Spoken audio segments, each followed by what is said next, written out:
colocar a nossa sessão para gravar. Tá vendo que até o Zoom já falou. Nunca tinha falado. Foi Já vi novidade isso. para mim. Já está gravando. E já estamos com 28 pessoas. Vamos dar mais um minutinho aí a gente começa. Alguém está com o microfone aberto e está entrando um barulhinho, pessoal. Quem puder fechar. Está entrando um barulhinho aqui. Um chat. Sumiu. Sumiu. Eu dei um mute aqui. Vamos ver, já não temos mais o Parecia um chiado. chuveiro muito forte. É, parecia mesmo. Peraí, tem mais gente chegando, mais gente chegando. Aqui tem gente falando bom dia no chat. Aqui a Mônica, que mandou um aviso de que estamos com 46 inscritos na plataforma de inscrição. Ok. Então, vamos ler. Temos aí uma perspectiva de uma boa audiência aí. Então, tá bom. Mariana, você fazendo a abertura, eu gostaria de falar sobre a dupla coordenação. Por favor, Rê. Tá? Muito bom mesmo. Deixa eu ver se tem mais gente para admitir. Não. Bom, pessoal, 10 horas em ponto, então cumprindo aí a nossa nova ideia de começar os nossos eventos sempre um pouquinho antes para permitir essa descontração, esse bate-papo, né, entre todos. Como sempre, os microfones estão sempre à disposição para quem quiser abrir, né, claro, né, como a Sônia comentou, né, ela está trabalhando no protocolo das reuniões virtuais, acho que vai ser muito legal se depois ela puder compartilhar até isso com a gente, que acho que vai ser muito legal para todos.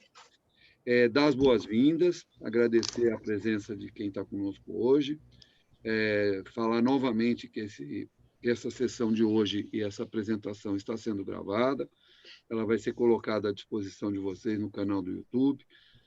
Após o encontro de hoje, a gente vai disponibilizar para todos o link para acesso a essa apresentação.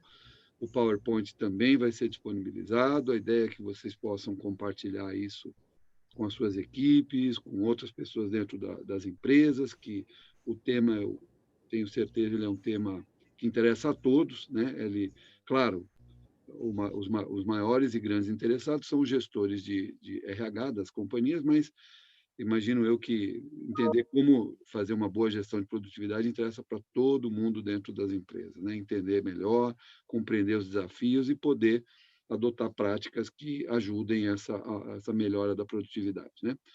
Então, a gente hoje tem aí a presença do Luiz Drouet. O Luiz é o Senior Manager da Share RH, que ele vai explicar para todos nós direitinho, vai falar um pouco sobre ele também. Vou deixar essa parte para ele. Vou aproveitar e passar a palavra para a Rê também, para ela fazer as considerações dela. Depois dela, a Fabi, que ela vai apresentar direitinho para todos, para saber quem é. E aí acho que a gente pode começar, né, Rê? Obrigada, Mariana. Imagina, obrigado a você. Bom dia a todos, sejam todos muito bem-vindos, profissionais de RH e profissionais de todos os parceiros aí da Abradist, que eu sei que hoje temos aqui convidados que não são apenas dos recursos humanos, né, são de outras áreas também, porque o tema ele é relevante, de interesse bastante amplo, não apenas de nós, profissionais de recursos humanos, que vamos fazer aí um link entre a nossa atividade do home office e a gestão da produtividade, que é uma coisa que interessa para todos nós, não é mesmo? Tem uma novidade aqui no grupo de trabalho recursos humanos, nós decidimos trabalhar num esquema de dupla coordenação, mais cabeças pensam melhor, então nós convidamos a Fabiana Resch e gentilmente aceitou, né? E boas-vindas para a Fabiana, né? Temos muito trabalho aí pela frente, né? Já participamos de uma reunião aí para alinhamento com o Luiz, então nós vamos manter, pelo menos nesse grupo de trabalho recursos humanos, esse sistema de dupla coordenação. Eu imagino que tudo que você faça a mais mãos fique muito mais enriquecedor, não é mesmo? Então, seja bem-vinda aí, Fabiana. Bom trabalho para todos nós, não é mesmo? Bom, gente, eu queria agradecer pelo Você quer convite. dizer alguma coisa? Fica à vontade. Quero sim. Eu queria agradecer pelo convite, dizer que é um desafio, né, para que a gente possa tornar o grupo mais participativo e eu conto com a ajuda de todo mundo. Acho que isso que a Regiane falou é verdade, quando a gente tem mais pessoas pensando e contribuindo, a gente pode fazer mais, né? E é isso, pessoal, contem comigo, que eu puder agregar, estou bastante disposta para esse novo desafio.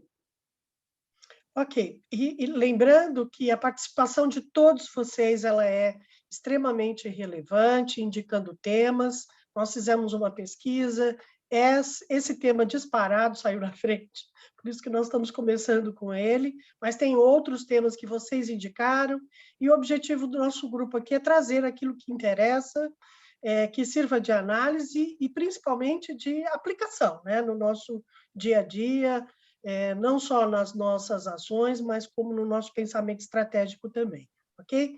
Então, eu vou passar a palavra para o Luiz para a gente começar o nosso trabalho aqui hoje, e o Luiz vai fazer uma apresentação e após, anotem aí as suas questões, as perguntas, para a gente poder compartilhar com o Luiz posteriormente, ok? Muito obrigada, bom trabalho, Luiz. Bem-vindo, Luiz. Perfeito. Obrigado, Mariano, pelo contato desde o princípio. Regiane e Fabiana também. A gente teve um bate-papo riquíssimo, acho que foi na semana passada, né, quando a gente estava só alinhando o conteúdo para esse encontro, para que ele tivesse o mais calibrado possível para as necessidades de vocês. Eu estou muito satisfeito, muito orgulhoso de estar aqui presente com vocês para compartilhar esse conteúdo que eu particularmente tenho estudado bastante nos últimos anos e nos últimos meses, né, em função de tudo que a gente está vivendo aí com a pandemia. E de imediato, assim, de início, o que eu gostaria de dividir com vocês é que é óbvio que existem particularidades da gestão remota de pessoas, né? Porém, a forma como que a gente tem enxergado esse desafio é que a principal diferença que ele nos impõe, além de questões mais técnicas, mas é porque efetivamente a gestão remota ela só funciona no sentido pleno da gestão de pessoas, né? Então, se existia ainda alguma organização, algum gestor que operava exclusivamente no modelo de comando e controle, aquele modelo que a gente sabe que já não tem mais muito espaço no mercado,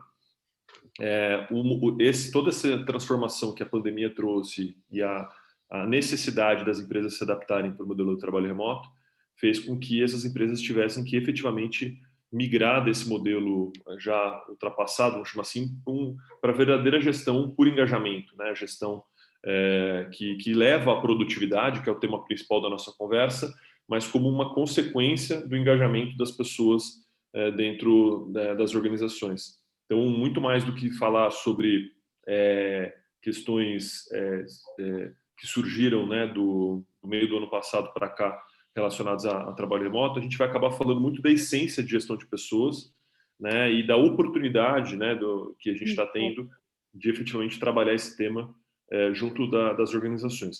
Eu preparei um conteúdo para essa primeira hora, né, para compartilhar as principais tendências aqui com vocês, os principais insights, e estou muito ansioso também para essa segunda hora do nosso encontro, onde vocês vão trazer dúvidas, perguntas, comentários, e a gente vai enriquecer muito o nosso encontro através da participação de vocês. Mas não se limitem, né, à participação só nessa segunda hora. Se vocês quiserem em algum momento me interromper, fiquem à vontade, é só abrir o microfone e a gente faz esse ajuste de uma forma mais dinâmica, tá? Então, vou compartilhar minha tela aqui com vocês para iniciar a minha apresentação e imagino que todos já estejam visualizando nesse momento. Então, o tema aqui, né, gestão de pessoas e produtividade no trabalho remoto. Numa primeira versão do convite, a gente até tinha incluído a palavra controle de alguma forma nesse título. Depois, no alinhamento, o Mariano, eu, Fabiana e Regiane acabamos optando por tirar essa palavra controle, porque, de novo, acho que uma coisa que a gente precisa realizar é que, por mais que existam realidades de empresas que precisem implementar sistemas, né, de compliance e tudo mais para para garantir com que as pessoas estejam fazendo bom uso das ferramentas e tudo mais, na prática, efetivamente, quando a gente fala do bom uso do tempo, nessa agenda de produtividade, o caminho é muito mais uma agenda de engajamento do que uma agenda de controle, né? Então, é disso que a gente vai falar hoje aqui através do nosso tema, da nossa discussão. Tá? Então, esse conteúdo foi todo desenhado para a realidade de vocês a partir do briefing que a gente recebeu antes dessa apresentação. Tá? E me apresentando rapidamente, né, como o Mariano adiantou, eu sou founder e managing partner da Share RH, um hub de atuação diversificada em recursos humanos, né, e minha missão principal aí é colaborar com as empresas na gestão estratégica de pessoas, no desafio de recrutar, selecionar, avaliar e desenvolver profissionais executivos, ter uma formação aí em gestão empresarial pela FGV e a ESP, empreendedorismo pelo Babson College, também dou aula no MBA da Facamp, sou membro da diretoria executiva da Associação Brasileira de Recursos Humanos, a BRH São Paulo, e conselheiro fiscal e também da Campinas Tech, e cofundador e co-líder do chapter em Campinas do Capitalismo Consciente. Essa é a agenda que a gente organizou para compartilhar com vocês os principais tópicos. Eu vou começar falando um pouquinho do contexto histórico que nós estamos vivendo, né? E o contexto histórico e o atual. Depois a gente entra especificamente nessa fala sobre gestão de pessoas e engajamento, né? Eu vou, obviamente, acabar falando muito sobre trabalho remoto aqui, mas é essa mensagem que eu queria, desde o início, alinhar com vocês. O trabalho remoto ele traz novos desafios, mas, na essência, o grande desafio que ele impõe às organizações é, de fato, construir a verdadeira gestão de pessoas na sua essência, né? Nos fundamentos da gestão de pessoas orientada para engajamento. Mas, obviamente, tem particularidades aqui do trabalho remoto. Depois a gente olha para como isso impacta efetivamente na agenda de produtividade dentro das organizações e o papel do RH nesse processo, né? Então, muito do que eu vou falar até aqui tem a ver com o papel dos gestores, né, de pessoas, mas, obviamente, a gente vai discutir também, não só nesse momento, depois, na segunda hora do nosso encontro, sobre como vocês podem e devem atuar também, né, dentro desse contexto que a gente está vivendo para garantir que as organizações de vocês estejam preparadas para esses desafios. E, de novo, a gente vai ter um momento importante aqui de perguntas e respostas no final. Então, falando um pouquinho do contexto histórico, é importante a gente lembrar sempre, né, de que ao longo das últimas décadas, vamos chamar assim, a forma como o capital humano vem sendo utilizado pelas organizações mudou radicalmente, né? Então, enquanto na segunda revolução industrial a gente tinha aqui até o filme do Chaplin, né, do Tempos Modernos, onde você tinha ali o uso operacional, braçal, né, do capital humano, né, do profissional, isso vem sendo transformado, né? Cada vez mais as empresas vêm se automatizando, utilizando sistemas, ferramentas, equipamentos, né? E o papel do colaborador ele vem mudando radicalmente, né? É difícil você encontrar uma atividade hoje dentro de uma organização que não envolva minimamente um papel criativo, uma contribuição intelectual, no sentido, nem que seja para debater a forma como aquela tarefa mais operacional é executada e como ela gera maior valor para a organização. Isso tem uma mudança importante no significado do trabalho para os profissionais, né? A forma como eles se relacionam com o trabalho, né?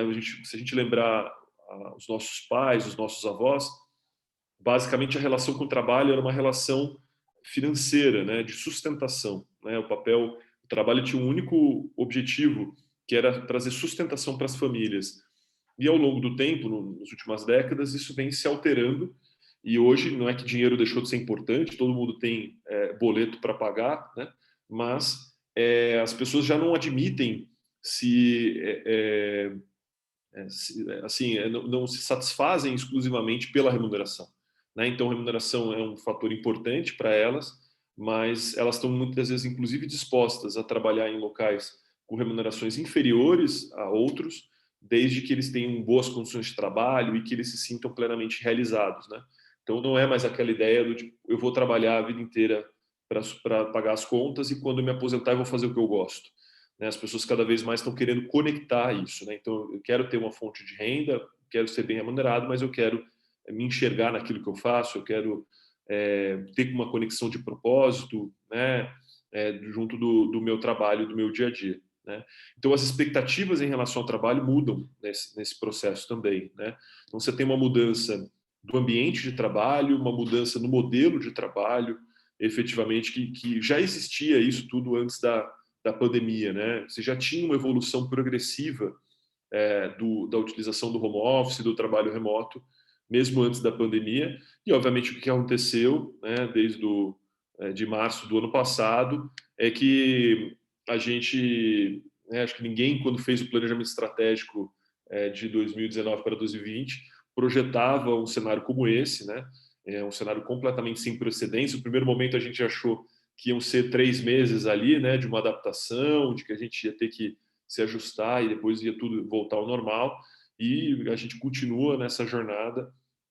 Algumas empresas, por necessidade, tendo que se adaptar para um modelo de um trabalho quase que semipresencial, porque não podem transferir as suas atividades para o modelo remoto, mas muitas empresas adotando esse formato de trabalho remoto, que é importante dizer, né, a gente falava na reunião de alinhamento com a Regiane e com a Fabiana, de que não é um trabalho remoto convencional, né? É um trabalho remoto dentro do contexto de pandemia. Então, isso a gente acredita muito, né? Já tivemos alguns extremos nesse sentido. Então, desde pessoas achando que quando terminar a pandemia a gente literalmente vai voltar a operar exatamente como era antes, né? O que é difícil de se imaginar, até por conta de toda essa experimentação do trabalho remoto e muitos gestores que até então não acreditavam nesse modelo e que viram como ele funciona, né? Bem ou mal ele funciona e em muitos casos as empresas têm verificado até um aumento da produtividade de determinados colaboradores, mas também tivemos o outro extremo de pessoas achando que não, a gente nunca mais vai voltar a ter escritório, aquela coisa um pouco mais radical também no outro extremo, no sentido de achar que as empresas não vão mais ter sede e tudo mais. A gente viu alguns movimentos nesse sentido, mas o que a gente vê agora como tendência, depois a gente pode até debater isso, é um modelo muito mais no meio do caminho. Ou seja, a gente não volta como era antes, mas a gente também vai poder, passar da pandemia, criar momentos de integração presencial para aquilo que é insubstituível, né? Que o mundo digital não permite, que é o contato humano, que é esse relacionamento presencial. Mas, de qualquer forma, essa realidade do trabalho remoto, que está imposta, e a gente não sabe precisar até quando ela vai continuar presente, né? Então a gente tem que entender isso como a realidade de hoje, mas ela o futuro é um modelo de trabalho híbrido, né? Então, e isso vai fazer com que, como a gente vai falar, todo esse aprendizado que a gente está construindo sobre trabalho remoto, ele vai continuar presente, tá? Então, a gente teve um impacto significativo nas operações e a gente teve que fazer uma transição forçada, improvisada, né? De novo, ninguém estava 100% pronto, preparado por uma adaptação nesse sentido, né? E as empresas tiveram que se adaptar para esse cenário. Mas é importante dizer que mesmo antes da pandemia existiam empresas, né, de novo, reforçando essa tese de uma tendência que já era uma realidade, de empresas que já operavam 100% no modelo de trabalho remoto, né? Então, isso com certeza tende a aumentar também, passado o cenário da pandemia, tá? Então, o contexto nosso, né? Eu imagino que você já tenha ouvido falar um pouquinho dessas siglas, né? Desses acrônimos, que são VUCA, né? Que define bem o momento em que a gente está vivendo, um período volátil, incerto, complexo e ambíguo. E aí o Alberto Reutemann, né? Que é um grande estudioso da área de recursos humanos aqui no Brasil, no meio da pandemia, vamos dizer assim, acho que foi no segundo semestre do ano passado, ele lançou um estudo defendendo a substituição do VUCA por esse novo acrônimo que é o BANI. Na minha visão, ambos representam bem o momento que a gente está vivendo, né? Um não substitui necessariamente o outro, né? Mas essa visão do BANI também é muito importante, né? Que é um olhar para um contexto frágil, né? Ansioso, não linear e muitas vezes incompreensível, tá? Então, depois a gente pode falar um pouquinho mais sobre esse contexto, mas o que eu queria trazer para vocês é de que, óbvio que isso tudo está acentuado no período da pandemia e toda essa história de imagino que muitas empresas aqui estão no estado de São Paulo, ou mesmo fora do estado de São Paulo, tenha sofrido com os impactos dessas medidas de restrição. Então, hora zona vermelha, hora zona amarela e todas essas adaptações e que impactam no dia a dia das operações. O RH tem sido constantemente desafiado nesse sentido. Então, por mais que isso esteja acentuado durante o período da pandemia, eu sinto informar vocês de que a gente não volta para uma realidade onde a gente vai ser menos volátil, menos incerto, menos complexo e menos ambíguo, né? Esse é um contexto que ele, em definitivo, veio para ficar. E aí é por isso que ganha espaço dentro das organizações metodologias ágeis de gestão de projetos, né? E muito como uma resposta para esse contexto. E eu trago aqui como uma menção rápida, né? Em outra oportunidade a gente pode aprofundar essa discussão, né, sobre modelo ágil de gestão, mas é o framework Kinefin, né? Que ele trabalha exatamente essas 4 dimensões, né? Então, durante muito tempo, as organizações tiveram que resolver problemas simples, né? Que são aqueles problemas óbvios, né? Onde você, para aquele problema, você imediatamente encontra uma solução e essa solução é indiscutível, né? Também existiam, sempre estiveram presentes com a gente, os problemas complicados, que é quando você tem que fazer uma análise, né? Não é óbvio como o problema simples, mas você tem que fazer uma análise para identificar a causa raiz do problema, ou identificar uma relação de causa e efeito, né? Para você resolver aquele problema. Mas, de novo, ao longo dos últimos anos, tem se intensificado a aparição de problemas complexos e caóticos. O problema complexo é um problema onde essa relação de causa e efeito ela já não está tão clara, tão evidente. E aí começa você a utilizar essas metodologias ágeis de gestão de projetos para você experimentar. Por isso a cultura das startups ela é muito importante nesse contexto, para você construir hipóteses e, ao invés de você desenvolver projetos, aqueles projetos antigos, né, no modelo tradicional, que você passa, às vezes, 3 meses planejando para executar 9 meses de projeto e aí depois avaliar se deu certo ou deu errado, você constrói mini incursões ou mini experimentos, né, com períodos mais curtos para você validar essas hipóteses e, a partir disso, você identificar a solução para os problemas, né? O cenário caótico é o cenário mais avançado dessa turbulência, onde você não consegue identificar qualquer relação de causa e efeito entre os problemas. E, de novo, o caminho é você tentar agir minimamente para tentar tirar o contexto desse problema do caótico, trazer ele para um cenário complexo, onde essa experimentação vai te ajudar a validar determinadas hipóteses através desses ciclos curtos e encontrar soluções mais consistentes para a sua operação. De novo, o objetivo nosso aqui não é esgotar esse tema, mas eu entendo que esse contexto aqui, de novo, ele vai se manter mesmo depois da pandemia, né? E é importante a gente estar muito alinhado a esses recursos, porque cada vez mais a forma como a gente lidava com os problemas anteriormente já não vai mais fazer sentido, a gente tem que se adaptar para essa nova realidade, tá? E aí, entrando especificamente no tema de gestão de pessoas, eu trago 2 frases aqui.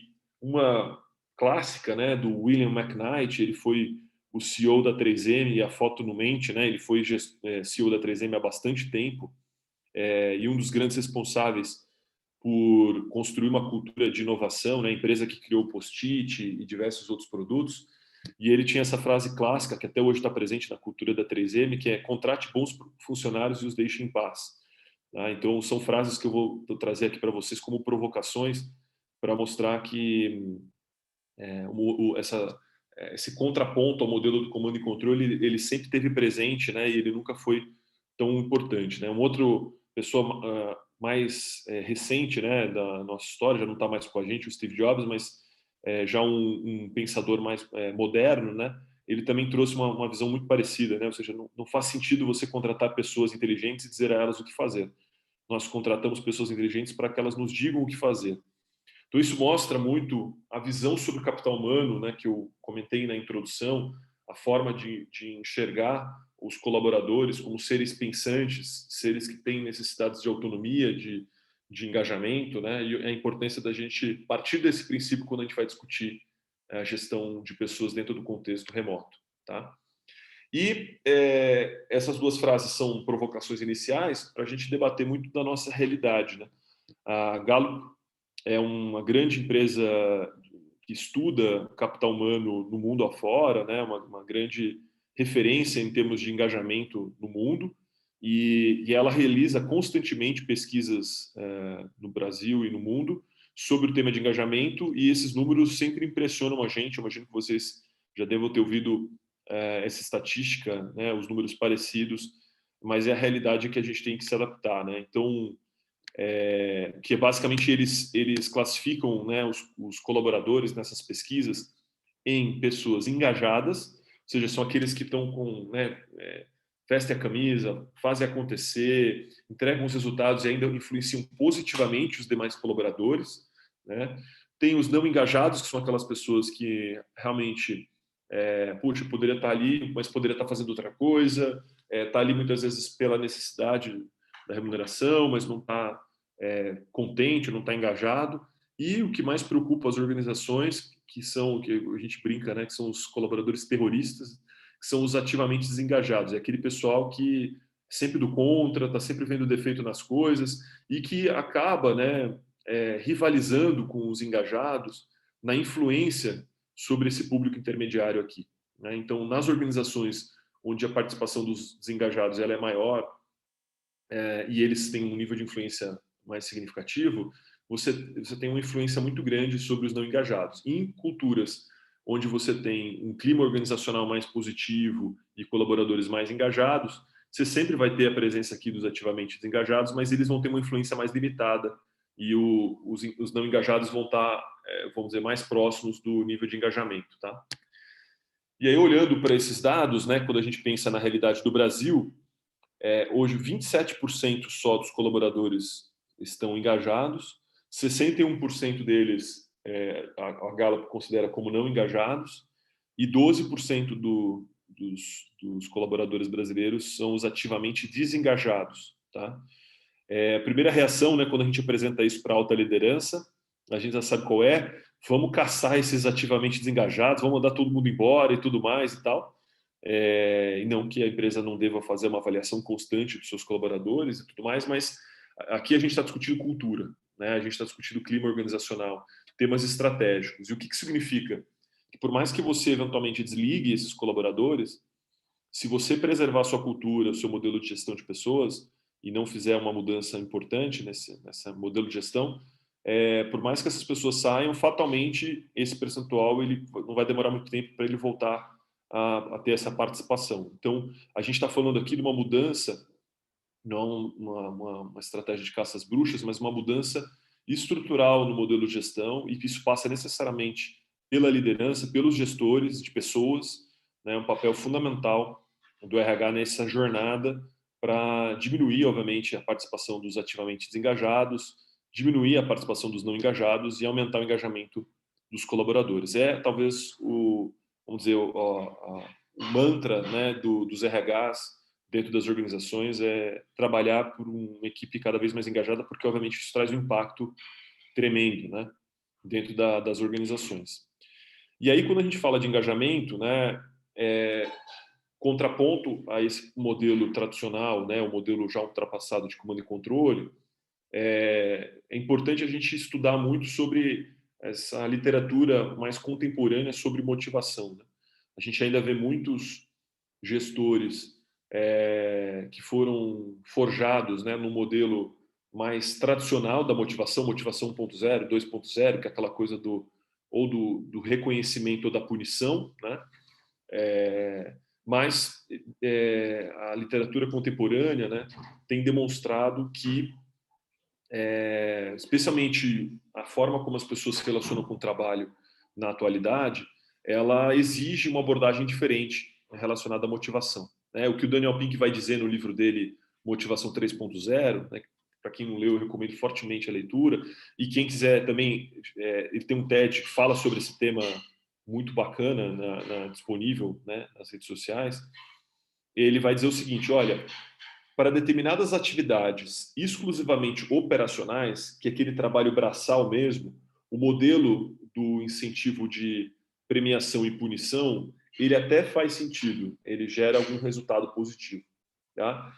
Já quando a gente entra numa agenda de trabalho intelectual, que envolve criatividade, que envolve ideias e tudo mais, as pesquisas científicas apontam que esse modelo de premiação e punição ele pode, inclusive, ser contraproducente. Ou seja, os estudos que eles fizeram identificaram que pessoas, organizações que adotam esse modelo de premiação ou punição têm, inclusive, resultados piores do que se você não tiver esse modelo de incentivo. Então, aí que ele vem trazer exatamente o modelo 3.0 da motivação, que pressupõe esses 3 pilares, né? Autonomia, propósito e excelência. Tá? Depois, de novo, no nosso bate-papo, a gente pode explorar isso mais a fundo, mas autonomia é um pilar fundamental desse processo. Né? Ou seja, eu deixo claro para as pessoas quais são as expectativas de resultados, o que a organização espera de cada colaborador, o papel dele e o que se espera de resultado. Eu acompanho isso e de acordo com o nível de maturidade de cada colaborador, mas eu dou espaço para esse colaborador definir a forma como ele quer construir esse resultado, a forma como ele vai chegar no número esperado dele, né? E a gente vai falar mais sobre isso mais para frente. Propósito também é um tema muito importante, que é esse senso de você contribuir com algo maior, não é o número pelo número, o resultado pelo resultado, mas de alguma forma você está ajudando a sociedade a ser um mundo melhor, fazendo alguma diferença. E o senso de excelência também, que é essa ideia de você fazer parte de algo que funciona e de que está melhorando sempre. Né? Então, quando você tem colaboradores que estão fazendo parte de uma equipe que não está funcionando, que não está entregando os resultados e que ele não tem uma percepção de que a equipe está melhorando e que ele está melhorando ao longo do tempo, isso fatalmente vai impactar também na motivação desse colaborador. Tá? Então, aqui são 3 pilares que devem estar sempre presentes nesse olhar de engajamento. Tá? Então, só para reforçar, modelo de comando e controle, que está muito relacionado a uma gestão mais tradicional e hierarquizada, ele perde espaço, né? Ele já vinha perdendo espaço ao longo das organizações, e com o contexto da pandemia, do trabalho remoto, ele fica ainda mais em xeque. Então, por isso que vocês devem ter ouvido isso um pouquinho nas organizações de vocês, aqueles gestores que sofriam no primeiro momento, né? Porque resistiam ao cenário do home office, e aí, mesmo no início da pandemia, eram mais resistentes, ou sofriam mais com esse cenário, no sentido de, puxa, mas eu preciso ver os meus colaboradores para ter certeza que eles estão produzindo. Né? E obviamente, que a mensagem que a gente precisa compartilhar com esses gestores é, olha, mesmo antes, né, você estando dentro da empresa, ele tendo um smartphone ali, não se surpreenda. O colaborador ele podia estar fazendo qualquer outra coisa se ele quisesse, né? Na estratégia de alt tab ali, de novo, seja no computador ou no celular dele, ele podia estar de corpo presente, mas com a mente e a alma dele em qualquer outro lugar que não necessariamente ali presente. Então, o caminho para a produtividade, para o engajamento, para o resultado, ele vem necessariamente por um caminho do engajamento e não do controle, né? Então, isso ainda pode estar presente para tarefas essencialmente operacionais ou que um nível de maturidade muito baixo, mas na medida em que você tem uma atuação mais intelectual e especialmente colaboradores com nível de maturidade mais elevado, o caminho é cada vez mais um modelo de autonomia e engajamento, tá? E aí, como uma resposta a esse modelo tradicional de gestão, a gente vê cada vez mais as empresas experimentando novos modelos organizacionais, né? Ou seja, uma gestão mais participativa e horizontalizada, uma liderança menos autoritária e mais inspiradora. A Brené Brown, né, que tem um livro muito bacana que ela lançou nos últimos anos, que é A Coragem de Ser Imperfeito, né? E também tem um documentário dela na Netflix muito bom também, que ela fala sobre liderança vulnerável, que é exatamente essa ideia do líder não ser mais o super-homem, a Mulher Maravilha, alguém que tem resposta para tudo, mas é alguém que, obviamente, tem uma experiência, tem uma consistência para estar ali como líder, mas que se mostra humano, né? Se mostra muitas vezes como alguém que, junto com a equipe, vai buscar as respostas para as perguntas que não necessariamente ele tem todas essas respostas. Então, a gente começa a ver modelos também inspirados nessa filosofia ágil, né, com times mais horizontalizados, organizados em redes, e cada vez mais o foco no empoderamento e na experiência do colaborador para gerar esse engajamento dentro das organizações, tá? Então, contextualizei e trouxe uma ideia geral aqui até aqui para falar, antes de falar um pouco sobre trabalho remoto, e aqui efetivamente a gente vai aprofundar nossa conversa nessa meia hora que ainda me resta dessa fala inicial, antes da gente entrar na nossa discussão. E aí, quando a gente pensa em trabalho remoto, existem muitas empresas, e eu convido quem quiser estudar mais sobre o assunto. Existe uma empresa brasileira que tem se tornado uma referência nessa agenda de trabalho remoto, de cultura remota, chamada Officeless, que é exatamente essa ideia de você, e mesmo antes da pandemia, eles já tinham uma atuação muito forte nessa ideia de você entender o trabalho remoto, não como home office, mas como um anywhere office, que eles falam, né? Ou seja, onde você pode se relacionar com o trabalho sem necessariamente uma relação de um trabalho fixo, onde você pode trabalhar de qualquer lugar, né? E aí, esses estudiosos têm construído princípios que norteiam esse modelo de gestão dentro do contexto do trabalho remoto. E aí, o primeiro ponto, né, e fundamental no trabalho remoto é a ideia de conexão e confiança. É uma base do trabalho remoto, né? O gestor que fica perdendo tempo e energia, querendo saber o minuto que o colaborador efetivamente começou a produzir, o minuto que ele parou de produzir, o minuto que, né, controlar rigorosamente os segundos de que ele está ali presente ou não e tudo mais, é um desperdício de tempo e energia dele, do colaborador, né? Todo esse contexto de ansiedade que a gente vai falar mais à frente, ele vai para um nível quase que insuportável de gestão, de tolerância, e não funciona, né? Então, o que a gente viu no mercado e que as empresas têm procurado equilibrar, muitas empresas adotando canais de comunicação que são os mais acessíveis no primeiro momento, mas não os mais funcionais. A gente vai falar disso mais para frente. Então, o WhatsApp sendo utilizado como uma ferramenta de comunicação entre os times, e aí você tem uma realidade onde as conversas profissionais se misturam com as conversas pessoais, uma ferramenta que não foi idealizada para isso, então ela está sempre priorizando ou valorizando a mensagem mais recente. Então as pessoas elas estão o tempo todo apagando incêndio e não necessariamente fazendo aquilo que é o mais importante para o resultado dela. Então o caminho, pessoal, é um caminho de relação de confiança e conexão, né? Para isso é fundamental também a comunicação e a colaboração, né? A comunicação, dentro de um contexto de trabalho presencial, ela ocorria muito de forma formal, né? Onde existiam políticas, estratégias e canais de comunicação formal com os colaboradores, mas ela se dava muito de forma informal, né? Ou seja, as pessoas simplesmente por estarem no mesmo ambiente acabavam se comunicando de uma forma muito natural e isso o trabalho presencial favorecia. Em algum sentido também atrapalhava, né? Porque muitas do que as pessoas têm relatado de forma positiva do trabalho remoto se possível, a possibilidade de você ter tempo de focar em determinadas agendas e sem ser interrompido a todo momento, como acontecia no modelo do trabalho presencial. Mas o fato é que, mesmo dentro desse contexto que eu acabo de comentar, a comunicação no modelo presencial ela acontecia de uma forma muito mais natural.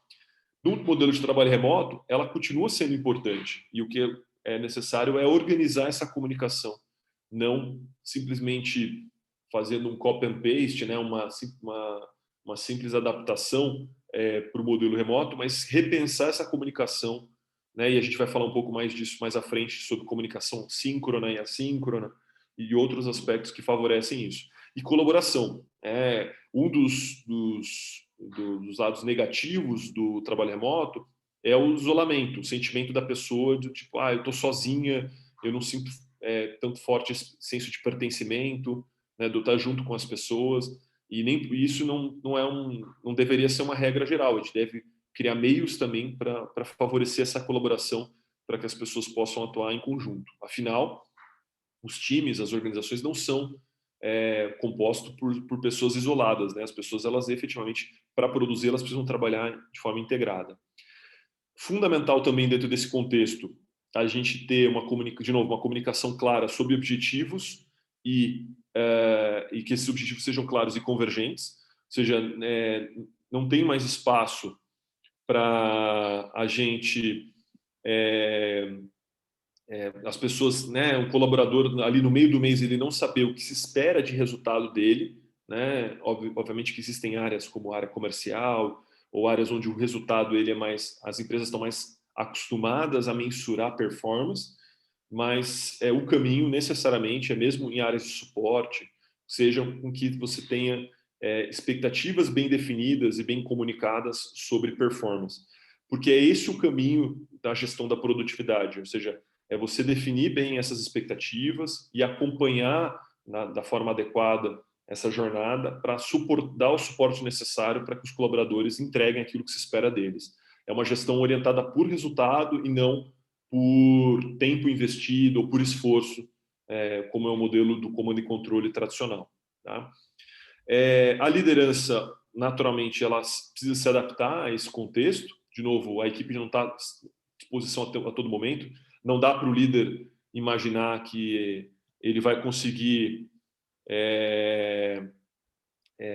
que a equipe dele está à disposição dele 100% do tempo, né? Ou seja, se ele precisa de alguma informação, ele pode simplesmente interromper a cada momento o que o colaborador está fazendo, porque obviamente ele vai interferir nessa produtividade e na experiência do colaborador. Então existem formas de você interagir com os colaboradores através de daily meetings e outros momentos para acessá-los, né? E através de uma comunicação assíncrona que eu vou falar mais à frente. Mas isso não significa uma liderança também afastada, uma liderança que ausente, né?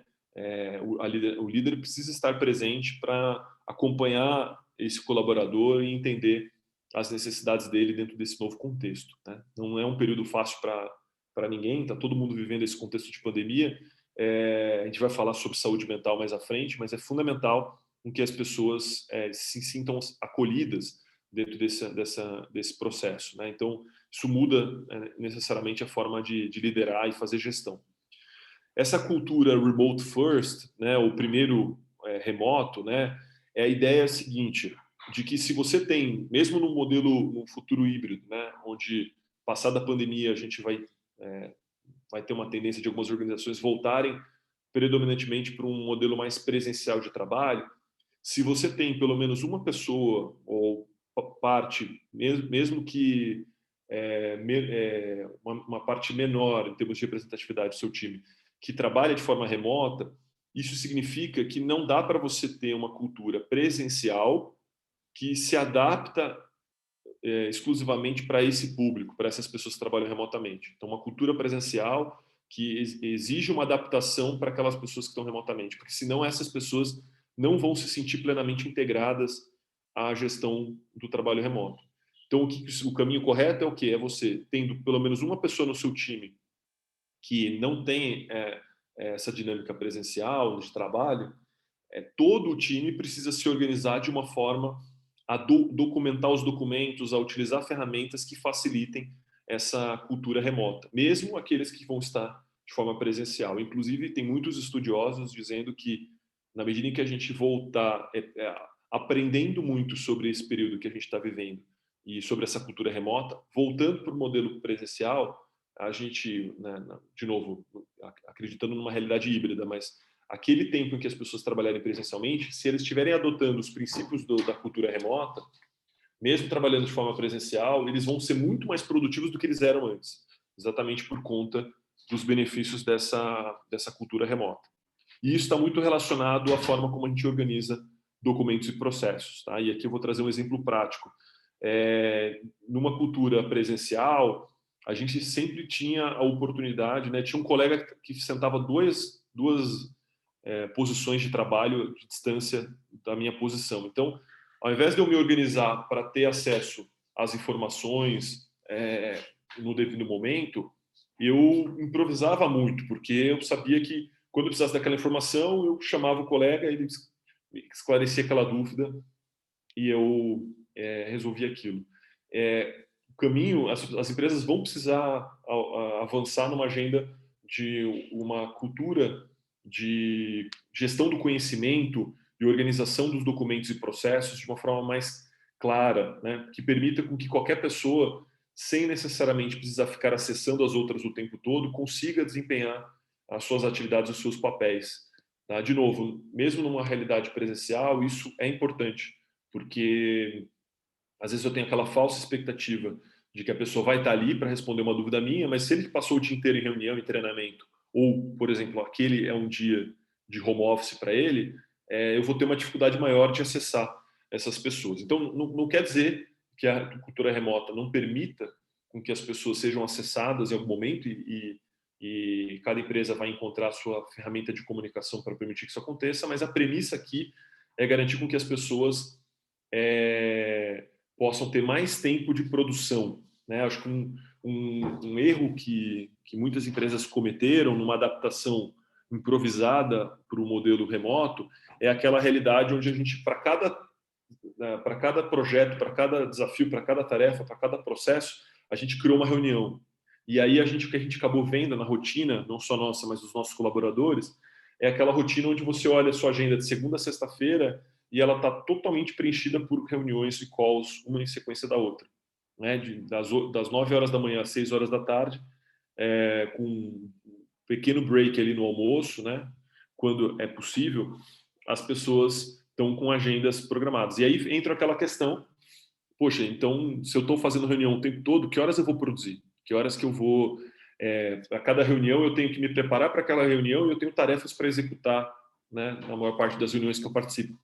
Em que momento que eu vou fazer isso? Então, daí a importância de você encontrar, questionar, né? Depois a gente pode falar um pouco sobre isso, quais são as reuniões que são realmente necessárias e as que não são necessárias, e para você poder liberar mais o tempo para que as pessoas possam produzir dentro desse contexto. Tá? E aí o caminho para a gente poder ser produtivo dentro do trabalho remoto, né, orientações práticas, elas passam, na nossa visão, por 3 pilares essenciais, de coisas que eu já comentei em algum momento, mas vou reforçar aqui de forma clara, agora que a gente já está indo para a fase final da apresentação. O primeiro pilar muito forte é comunicação. O segundo pilar de gestão de pessoas orientado para trabalho remoto e produtividade é a gestão da performance. E o terceiro pilar é o desenvolvimento. Tá? Então, na comunicação, vocês já devem ter ouvido falar um pouquinho disso desde o início da pandemia, a diferenciação entre uma comunicação síncrona e assíncrona. Síncrona é exatamente presencial ao mesmo tempo, presencial não, ao vivo, né? Então, mesmo que remoto, a gente está conectado ao mesmo tempo. Então, são as reuniões que a gente faz, as calls e tudo mais. De novo, as empresas que foram num caminho, vamos dizer, improvisado ou natural de adaptação do modelo tradicional, do modelo de trabalho presencial para o remoto, tiveram que transformar muito toda a necessidade de solução de um ponto, a tomada de decisão, para reuniões, né? Quase como se todos os problemas tivessem que ser resolvidos através de alinhamentos síncronos. E aí a gente acaba encontrando essa realidade de que ninguém tem tempo suficiente para fazer reunião, todas as reuniões que estão surgindo por aí. Daí a gente começa a descobrir que existem diversos temas que podem ser alinhados e resolvidos de forma assíncrona, ou seja, na medida que eu tenho isso bem documentado e eu utilizo um canal de comunicação efetivo, eu consigo resolver determinadas questões sem a necessidade de reuniões ou calls sobre isso. Tá?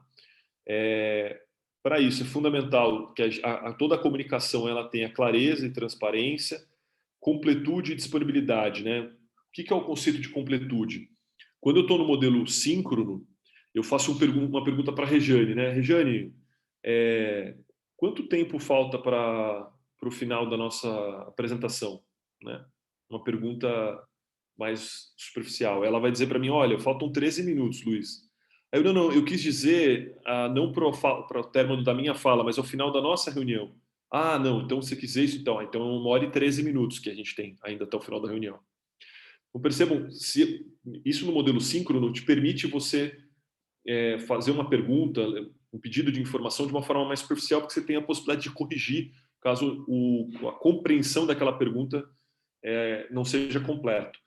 Numa comunicação assíncrona, o conceito de completude tem a ver com o seguinte: olha, Rejane, eu entendo que a gente tem um tempo até o término da minha fala inicial e mais um tempo para terminar a reunião como um todo. Você poderia me esclarecer qual é o tempo para terminar a reunião como um todo? Então, eu faço uma pergunta mais completa que permite com que a Regiane, ao receber essa pergunta, ela entenda plenamente a necessidade da informação que eu tenho e ela consiga responder isso de forma objetiva. Por que isso é importante? Porque se eu parto do princípio de que a Regiane tem um monte de coisa para fazer, enquanto que eu tenho um monte de coisa para fazer e eu estou acionando ela no modelo assíncrono, vai ser muito mais produtivo se eu fizer uma pergunta completa para ela e na primeira resposta que ela me der, ela já me der a informação que eu preciso, do que eu fazer uma pergunta superficial e isso gerar uma dúvida para ela, ela não se sente confortável em responder, ou ela responde aquilo que ela entendeu e não necessariamente é o que eu preciso, e eu vou perguntar para ela novamente. Porque a ideia da comunicação assíncrona é que a Regiane ela vai responder a minha pergunta, não no primeiro momento que eu mandei a pergunta. Porque pode ser que ela esteja numa call, pode ser que ela esteja fazendo uma tarefa que exige plena concentração dela, por isso ela vai estar naquele período fora de comunicação, não vai estar disponível para ela poder produzir aquilo. Então aqui a gente começa a entender o modelo ideal para a gente, como uma alternativa para essa ideia equivocada que a gente acabou desenvolvendo no primeiro momento, que é essa ideia dos colaboradores estarem 100% do tempo disponíveis. Porque se a gente vai numa linha, né, e os gestores vão num caminho onde eles partem do princípio de que as pessoas, né, de uma forma bastante, vamos dizer, ingênua, né, as pessoas estão lá prontas, não tem nada para fazer, estão só esperando eu pedir para elas alguma coisa para fazer, né? É óbvio que as pessoas não... se você tem essa realidade na sua equipe, é sinal que sua equipe está mal dimensionada, porque as pessoas têm um monte de coisa para executar, um monte de tarefa para cumprir. Então, se eu abordo essa pessoa desnecessariamente, eu estou interrompendo alguma atividade que ela está desenvolvendo e estou fazendo com que eu estou interferindo na produtividade dela. Tá?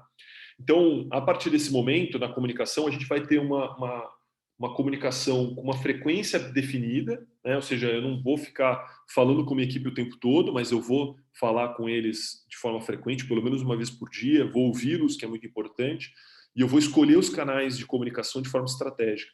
Eu vou definir quais são aqueles temas que eu preciso debater de forma assíncrona e eu vou definir aquelas questões que eu vou resolver de forma assíncrona junto com o meu time. Tá?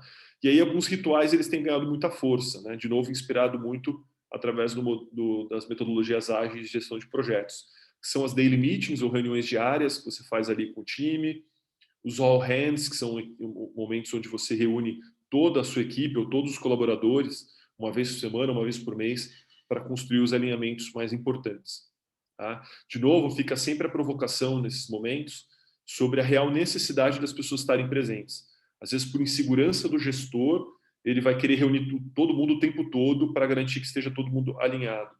E, de novo, se ele for recorrer a isso como uma estratégia frequente, ele vai estar ocupando demasiadamente a agenda das pessoas com reuniões, sem dar tempo para que elas possam produzir aquilo que se espera delas. Tá? E aqui eu trago algumas ferramentas, né? Tem muitas, e cada ferramenta tem uma utilidade, uma finalidade, depois a gente pode falar mais sobre isso. Aqui na Share, particularmente, a gente, ao longo dessa jornada, a gente começou usando o WhatsApp e logo percebeu que isso estava sendo muito prejudicial para a saúde mental e para a organização do tempo das pessoas. A gente adaptou o Slack, não para a ferramenta paga, para a versão gratuita dele, que depois eu posso distinguir um pouquinho das diferenças, mas ele funciona muito bem mesmo na versão gratuita de comunicação. Para a gestão de projetos, a gente tem visto as empresas usarem muito o Asana, mas tem o Monday e outras ferramentas de gestão de projetos, e outras ferramentas de colaboração que permitem com que você mesmo à distância possa trabalhar de forma colaborativa, promover a colaboração entre o time para a execução de atividades ou de tarefas. Então, não por acaso essas ferramentas têm ganhado muito espaço nos últimos tempos, porque, de novo, elas ajudam muito a fazer com que essa comunicação ela ganhe qualidade, com que a organização dos times ganhe produtividade, e eu acredito muito que esse é um caminho sem volta. Mesmo no modelo híbrido, ou mesmo aquelas empresas que voltarem para um regime 100% presencial, porque por algum motivo na realidade delas não se aplica o modelo do trabalho remoto depois da pandemia, se elas incorporarem esses princípios da cultura remota, elas certamente vão ser mais produtivas na organização dos seus times, tá?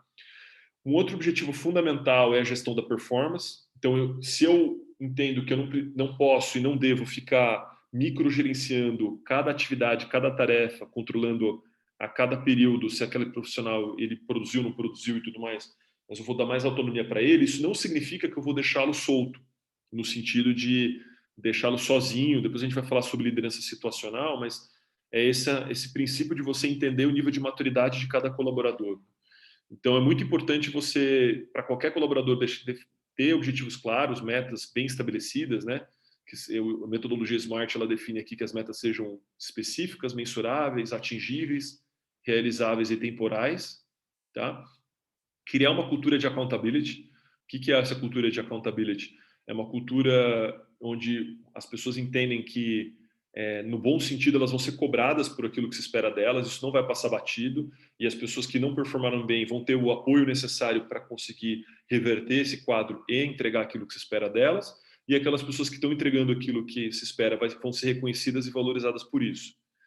É fundamental estabelecer touch points de avaliação de progresso. Então, não estou falando aqui de microgestão para você ficar controlando diariamente ou a cada período que a pessoa está fazendo, mas é você também não deixar a pessoa solta para depois de um mês descobrir que ela não entendeu o que se esperava dela naquele ciclo, né? E que por não ter ficado claro para ela, ela obviamente não vai entregar aquilo que se esperava dela. Então, uma vez por semana você tem um bate-papo para entender como é que ela está progredindo em relação ao que se espera dela em termos de entrega. E aí, a partir disso, de acordo com cada realidade, cada cultura, de cada área, você desenvolver uma rotina de prestação de contas e avaliação de performance para acompanhar isso e fazer medidas de correção de curso, de novo, para garantir com que os colaboradores entreguem aquilo que se espera deles. E não esquecer nunca, a gente acaba, por natureza, se concentrando muito nos problemas e aquilo que não está indo bem, mas a gente sempre ter dentro do nosso dia a dia um esforço intencional de reconhecimento, né, para aquelas pessoas que estão performando bem e, obviamente, olhar para aquilo que precisa ser mudado, né? E o terceiro pilar das boas práticas de produtividade é a agenda de desenvolvimento. É entender que dificilmente os gestores vão ter colaboradores 100% prontos para as responsabilidades que eles têm hoje, né? Então, obviamente, eles têm competências que fazem com que fizeram com que eles fossem escolhidos para aquela atividade, né? Mas é muito importante mapear essas competências e descrever claramente o que se espera de cada colaborador. Frequentemente a gente vê dentro das organizações pessoas que não sabem o que se esperam delas, e aí, de novo, você tem uma perda de energia enorme nessa insegurança. Então, a partir desse princípio e a partir, então, desse reconhecimento, né, de quais são as competências necessárias para o desempenho efetivo daquela função, procurar, em primeiro lugar, preencher essas posições da melhor forma, né, garantir que as pessoas estejam o mais próximo possível do perfil que se espera delas e garantir um bom onboarding, né? De novo, no modelo presencial, esse onboarding, muitas vezes ele era mais informal, onde as pessoas iam se adaptando à cultura ao longo do dia a dia, e no modelo remoto é importante que isso seja estruturado de uma forma mais objetiva, para que as pessoas, mesmo remotamente, sintam-se pertencendo e plenamente integradas àquela cultura, e ter uma rotina regular de avaliação de desempenho, que não só avalie a performance desse colaborador, se ele está entregando ou não está entregando, mas traga claramente feedbacks de onde ele pode melhorar, onde ele precisa melhorar, complementados por planos de desenvolvimento individual, ou seja, o que ele precisa fazer para poder cada vez mais estar à altura do que a empresa espera dele, e como ele pode fazer isso, né, com o suporte da organização, do líder, do gestor, e com o acompanhamento de one-on-ones, olhando não só para a vida profissional, mas também para a agenda pessoal desses colaboradores. Foi-se o tempo, né, que a gente separava o pessoal do profissional, né, a pessoa ela virava uma chavinha na cabeça dela, e às vezes eu mesmo, como depoimento pessoal, sempre utilizei muito desse percurso de ir ao trabalho para você, de alguma forma, ir se concentrando mais nessa agenda profissional e depois você conseguindo se desconectar dos problemas profissionais, dos desafios profissionais para uma venda pessoal. E no trabalho remoto esse on and off, né, ou essa chavinha, ela é mais difícil de você conseguir virar essa chave. Então, é papel sim do gestor entender como que o colaborador vai, quais são os desafios que ele está vivendo também na agenda pessoal. O gestor ele não é psicólogo, né? Então ele não tem que, nem deve assumir uma responsabilidade ali terapêutica de tentar resolver um problema psicológico da pessoa. O papel dele é muito mais encaminhar isso para um profissional adequado, mas ele tem que ter o genuíno interesse de entender o que está acontecendo, né? E infelizmente a gente vê cada vez de forma mais frequente casos de ansiedade, depressão e uma série de desafios que as pessoas vêm vivenciando, e o gestor tem que estar preparado de novo, não para querer resolver isso como um psicólogo faria, porque não é o papel dele, ele não está preparado para isso, mas ele entender o momento em que cada colaborador está vivendo e como que ele dá o apoio necessário nessa jornada. Tá? Aqui eu falei bastante sobre liderança situacional. O objetivo aqui não é explorar esse conteúdo, porque mereceria talvez um encontro só sobre esse tema, né? Mas é a gente entender que cada colaborador, e para cada tarefa que ele executa, ele vai estar num quadrante diferente de maturidade, né? E basicamente você avaliando em relação a nível de maturidade, né, desses profissionais. Então, você vai avaliar, aqui basicamente ele fala, né, os níveis de desenvolvimento, né? Então, quando a pessoa ela está numa perspectiva aqui de baixa competência, ou seja, ela conhece pouco, ela ainda tem habilidades para desenvolver para o exercício daquela função, mas ela está muito empenhada, você vai precisar dar direcionamento para ela, né? Quando a pessoa ela tem uma alta competência, ou seja, ela já conhece muito de como fazer aquilo, mas ela não está muito motivada, você vai trabalhar mais a orientação nesse processo. Quando a pessoa ela tem uma média ou uma alta competência e o empenho dela, o engajamento dela varia muito, você vai atuar mais no sentido de suporte. E quando você tem uma pessoa que tem o sonho do consumo, né, um colaborador que tem alta competência e alto empenho, aí sim você vai delegar isso de uma forma mais natural, né, para isso. Então, é importante porque o gestor, muitas vezes, ele tende, o gestor, a meio que calibrar uma estratégia única para a equipe dele, né? Então, ora ele faz um trabalho super centralizador e quer controlar tudo, como a forma como as pessoas vão atuar, vão resolver aquilo, e obviamente ele se sobrecarrega, ele percebe que ele não dá conta disso, e a hora ele vai para o outro extremo, que é essa ideia da delegação, e aí depois ele descobre que nem todos os colaboradores, provavelmente a maior parte deles, não estavam prontos para esse modelo de delegação. Então, reconhecer para cada atividade que a equipe vai desenvolver, qual que é o nível de maturidade, qual é o momento que essa pessoa está, para ele saber se ele vai atuar de uma forma mais diretiva, vai orientar, vai dar mais suporte ou ele vai delegar esse colaborador. Tá? É fundamental a gente desenvolver esse conteúdo junto do nosso time. Tá? E aí também pensar também não só do ponto de vista do time, mas também do nível de maturidade dos gestores, né? Ou seja, eu quanto RH, como que a minha cultura está e como que cada gestor está e como que eu apoio os líderes e os gestores nesse processo. Indo para a parte final do nosso conteúdo aqui, antes da gente ir para a nossa discussão, qual que é o papel do RH nessa história, né? Então, acredito muito, como eu comentei, mapear o nível de maturidade da organização nessa agenda de comando e controle para uma gestão mais de autonomia e propósito. Eu falei bastante, né, de que o modelo de comando e controle ele já está mais ultrapassado e tudo mais, mas é comum a gente encontrar empresas que ainda operam ou gestores que ainda operam segundo essa cartilha.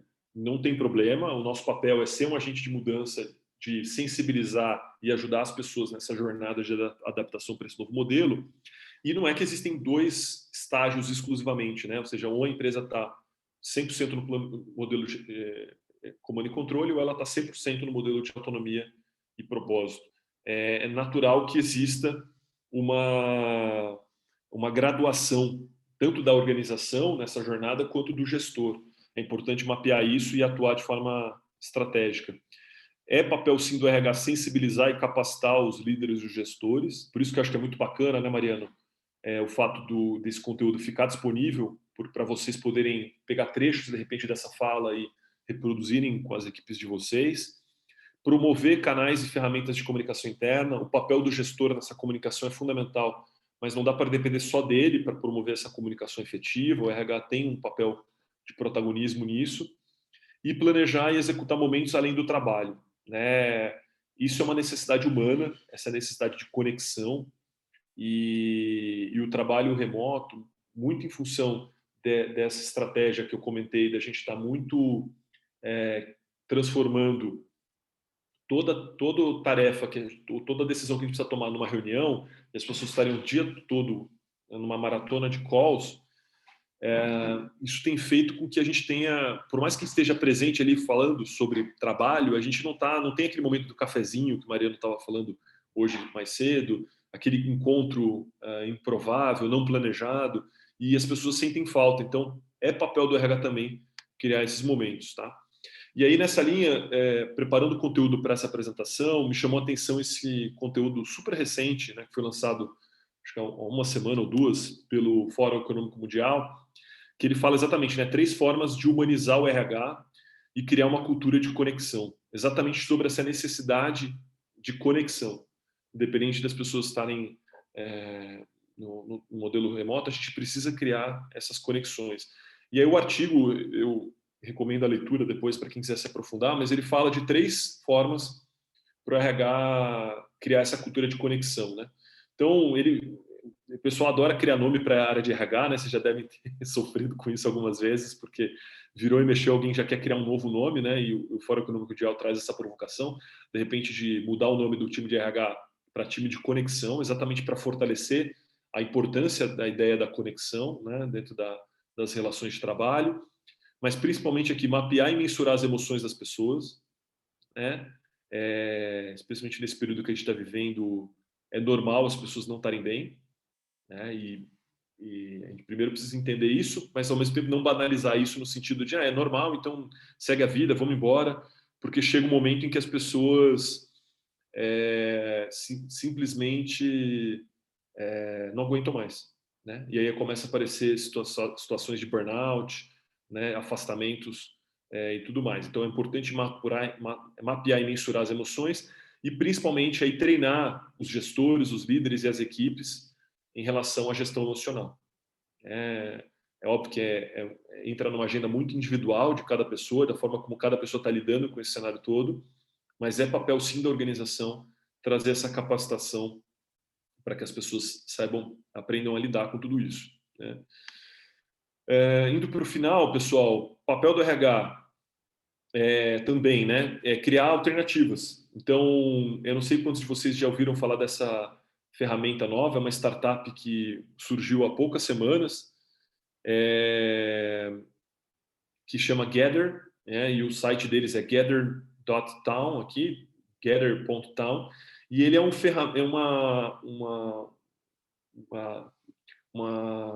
modelo de realidade, né, onde as pessoas elas se encontram aqui para fazer reuniões em salas presenciais, elas têm locais de trabalho, e ele se sobrepõe ao Zoom, às ferramentas de comunicação online, tá? Não sei se vocês já ouviram falar desse conceito de serendipidade, mas é o conceito dos encontros improváveis, o valor que você tira desses encontros não planejados, de situações, daquela conversa no elevador, daquela conversa no almoço, daquela conversa que não estava planejada e que gera valor.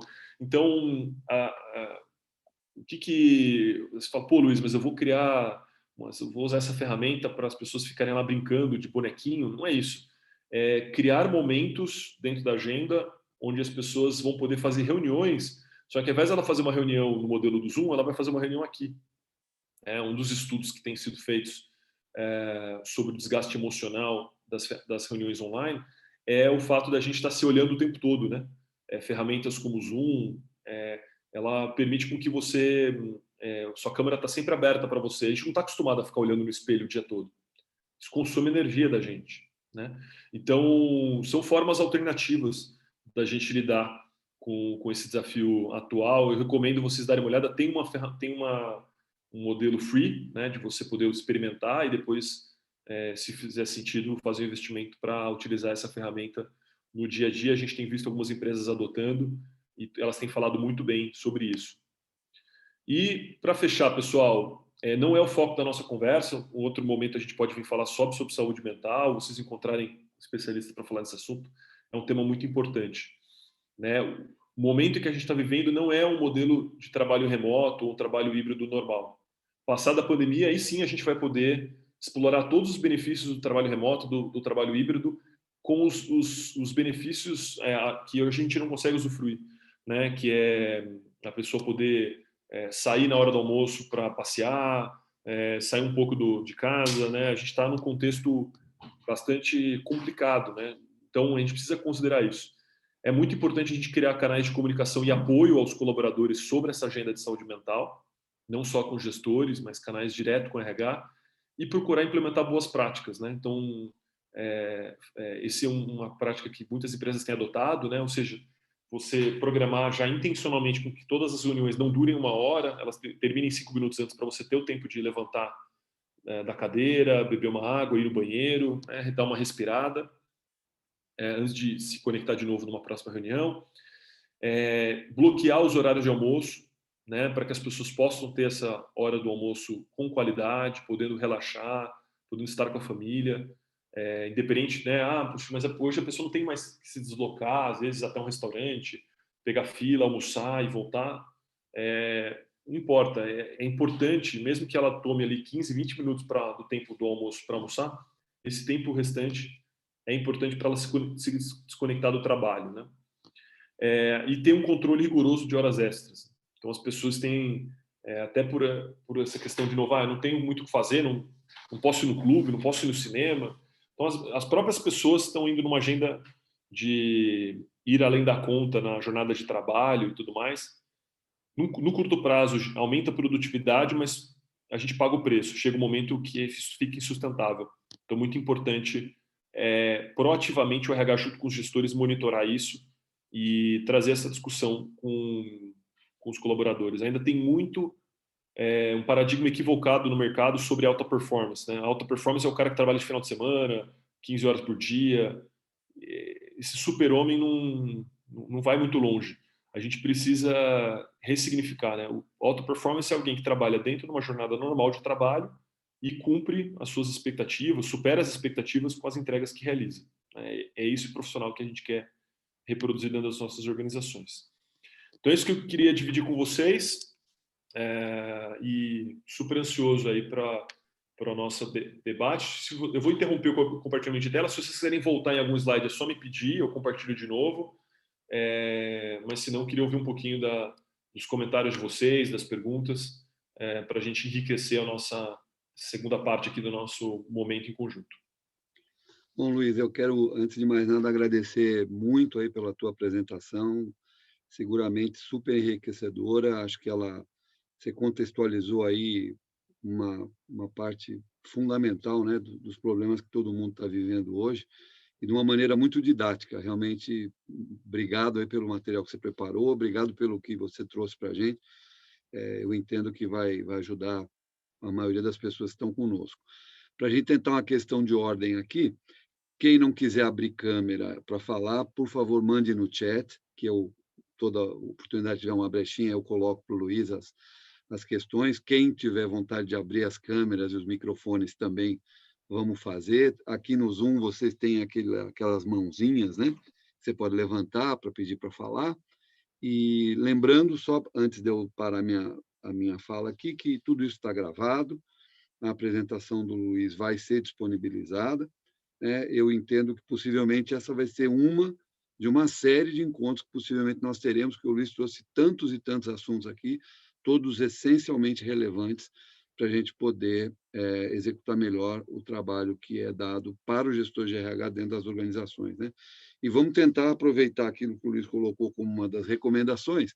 A gente agora são 11h12, ou 11h13 quase, vamos tentar parar 3 para meio-dia, porque assim a gente tenta seguir uma das recomendações que ele deu, de terminar os nossos encontros, pelo menos com alguns minutos de antecedência do prazo fixado. Bom, o microfone está aberto, Quem quiser falar, fique à vontade. Vamos tentar manter uma ordem para que todos aí que têm vontade de falar coloquem seus pontos. Eu vejo que a Rê está com o microfone aberto. Rê, a palavra é tua. Eu gostaria de agradecer, em primeiro lugar, Luiz, excelente apresentação, sintetizou muito bem todos os contextos de análises e reflexões que a gente vem fazendo nesse mais de um ano aí, né, de trabalho. Com tudo isso, para mim, fica quase que uma conclusão, Luiz. Esse caminho da produtividade, que passa por pertencimento, engajamento, independência, até chegar em entregas produtivas, tem no home office quase que um método de trabalho, né? O que está por trás disso é a formação da cultura de conexão com propósitos, com autonomia e confiança. Eu acho que o nosso trabalho ele é muito mais profundo do que simplesmente fazer uma gestão de home office. Concorda com isso? Totalmente, totalmente, Regiane. Você matou a charada aqui. Acho que se a gente sair daqui com essa conclusão, já valeu, pelo menos para mim, já valeu amanhã. Atuar no modelo do trabalho remoto, né, no modelo home office, não é simplesmente colocar as pessoas trabalhando nas suas casas, sistema, acesso e tudo mais. Efetivamente, a gente está desafiado a colocar em prática uma gestão de pessoas com excelência. Acho que essa é a grande provocação que eu trago para vocês. E, obviamente, isso não é simples e não se constrói do dia para a noite. É uma jornada, né? Por isso que é bacana, assim, tem um lado ruim dessa pandemia se estender dessa forma, mas acho que, ao mesmo tempo, a gente está tendo a oportunidade de se desafiar a avançar etapa a etapa, né, construindo tijolinho tijolinho nessa cultura, uma cultura preparada para o trabalho remoto, mas uma cultura de engajamento acima de tudo. Muito boa o seu resumo aí, acho que captou muito bem. Bom dia, André aqui da Evolução de Maringá. Primeiro agradecer a oportunidade do encontro, parabenizar pelas palavras, muito, muito, muito boas. E se é que dá para colocar uma pimentinha em tudo isso, né? Se já não fosse pequeno o desafio que a gente tem. Dias atrás eu estava assistindo uma conferência, porque agora no mundo online você consegue ter acesso a pessoas que possivelmente nós aqui do interior não teríamos tão fácil, né? Talvez São Paulo, Rio de Janeiro, Brasília seja mais tranquilo, né? Uma dessas palestrantes era a juíza presidente do TST, doutora Maria Cristina Peduzzi, e ela justamente estava abordando nessa conferência, era uma conferência mais jurídica, né, voltada para o lado jurídico, de que, inclusive, ela estava se sentindo incomodada por estar trabalhando há tanto tempo em home office e que isso... Aí fica aquela pergunta, né? Olhando mais para o lado jurídico, o que isso impacta, né? Se a presidente do TST tem essa memória sobre todo o período que ela trabalhou como home office, que pode abalar emocionalmente os nossos funcionários, tá mais um motivo para a gente poder trabalhar forte nesses itens que foram trabalhados aqui, né? Foram explicados aqui, porque daqui a pouco se chega a uma ação lá em cima no TST, a gente já sabe mais ou menos ali como que é o entendimento de uma situação dessa, como, por exemplo, usar o impacto psicológico, mental, em tudo isso que nós estamos falando, né? Então, tem mais uma pimentinha em tudo isso. Não, sem dúvida, André. Essa perspectiva, vamos dizer, da agenda trabalhista também, não tem como desconectar, né? Um bom trabalho aqui de engajamento, de clima, ele vai, de alguma forma, minimizar riscos e demandas trabalhistas no segundo momento. Ou o contrário, né? Um trabalho improvisado de gestão de pessoas, gestão de remota, vai multiplicar eventuais problemas que possam surgir. E a visão, infelizmente, dos tribunais, ela como a gente bem sabe, ela é sempre, ou tradicionalmente, pró-trabalhador, né? Que está fragilizado, né? Assim como os gestores, os empreendedores, todos nós estamos, mas mais uma vez ele é uma relação mais fraca, né? Entende-se dessa forma, né? O colaborador nessa relação. Então é importante o papel, sim, protagonismo das empresas em procurar mapear de novo essas emoções, dar o suporte necessário, entender os limites, mas ao mesmo tempo o papel dela de encaminhamento para os especialistas, para que as pessoas possam receber o suporte necessário, né?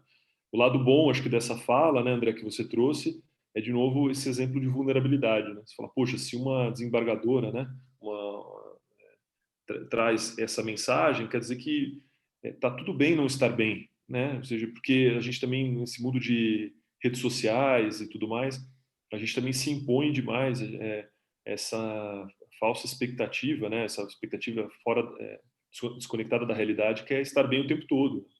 E o normal hoje, infelizmente, é as pessoas não estarem bem. E aí cada um dentro da sua agenda vai encontrar a melhor forma de lidar com isso, né? De encontrar essa jornada. Mas é sim papel da empresa e do gestor criar meios e dar o suporte necessário para as pessoas nessa agenda, porque senão isso necessariamente vai virar uma dor de cabeça mais à frente lá para a área jurídica. Fabi, eu vi que você estava com teu microfone aberto, por favor.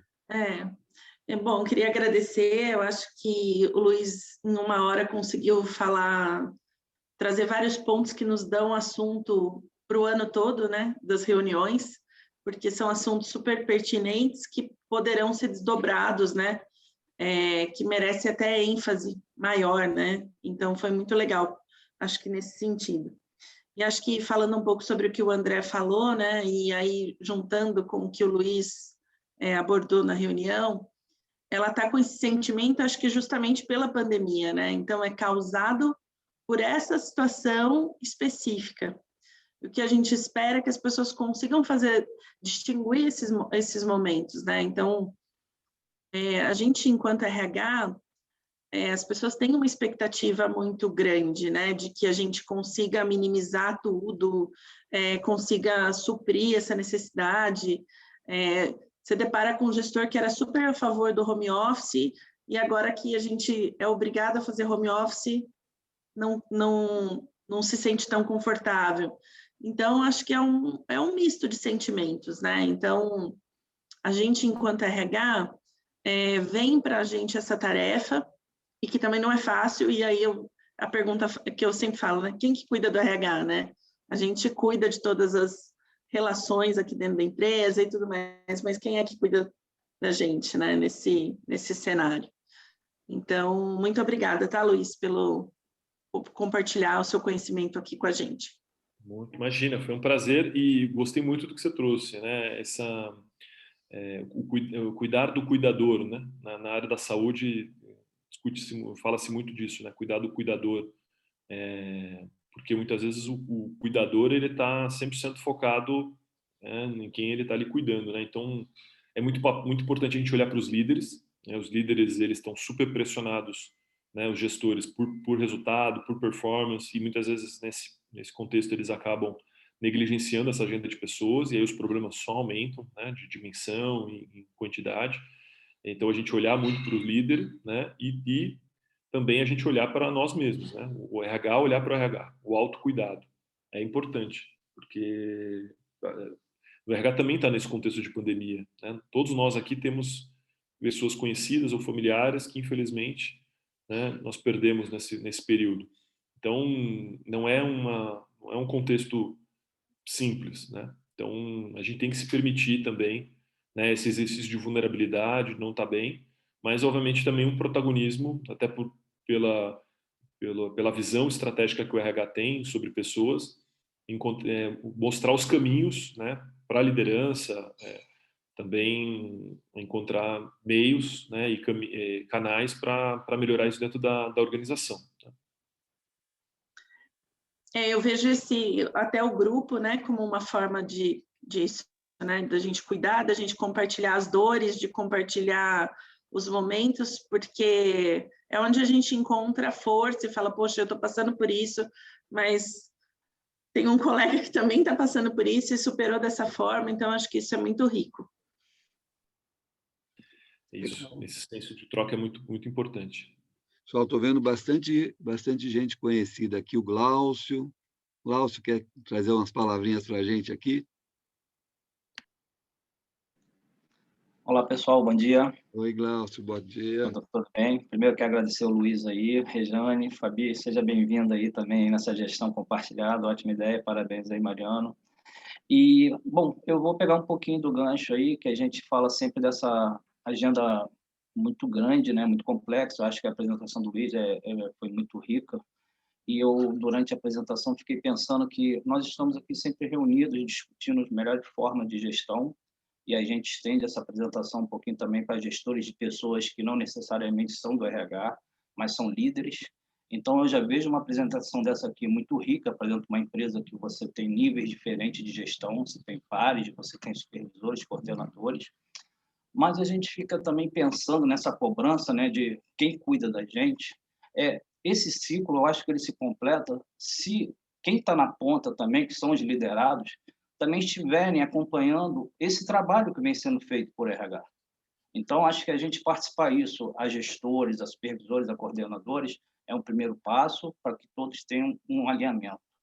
Mas eu acho que, Luiz, essa apresentação, a gente conseguindo enriquecer ela, tá? Pensando num projeto de como demonstrar isso para um time inteiro de uma empresa. O que a empresa está fazendo quando a gente fala de assíncrona, de síncrona, quando a gente fala de reunião, de times, entender se os times estão preparados para fazer dailies, né? Que são aqueles encontros diários ou semanais. Eu acho que começar a discutir isso vai também melhorar um pouco aquele gráfico quando a gente viu quem que está engajado, quem não está engajado. Porque também tem pessoas que não vão se acostumar, por mais que a gente puxe essa responsabilidade, e eu só falo, mesmo a gente trazendo para outros gestores, e também a hora que a gente começar a ver a empresa, quem que também está preparado para esse mercado, inclusive buscar pessoas hoje no mercado, é um outro desafio, porque você, numa entrevista, você pergunta se a pessoa tem estrutura, se ela está acostumada com aquilo, e ela diz que tem, e quando você bota o colaborador lá dentro, com 2, 3 dias, ele diz que o computador dele não funciona, a ferramenta não funciona,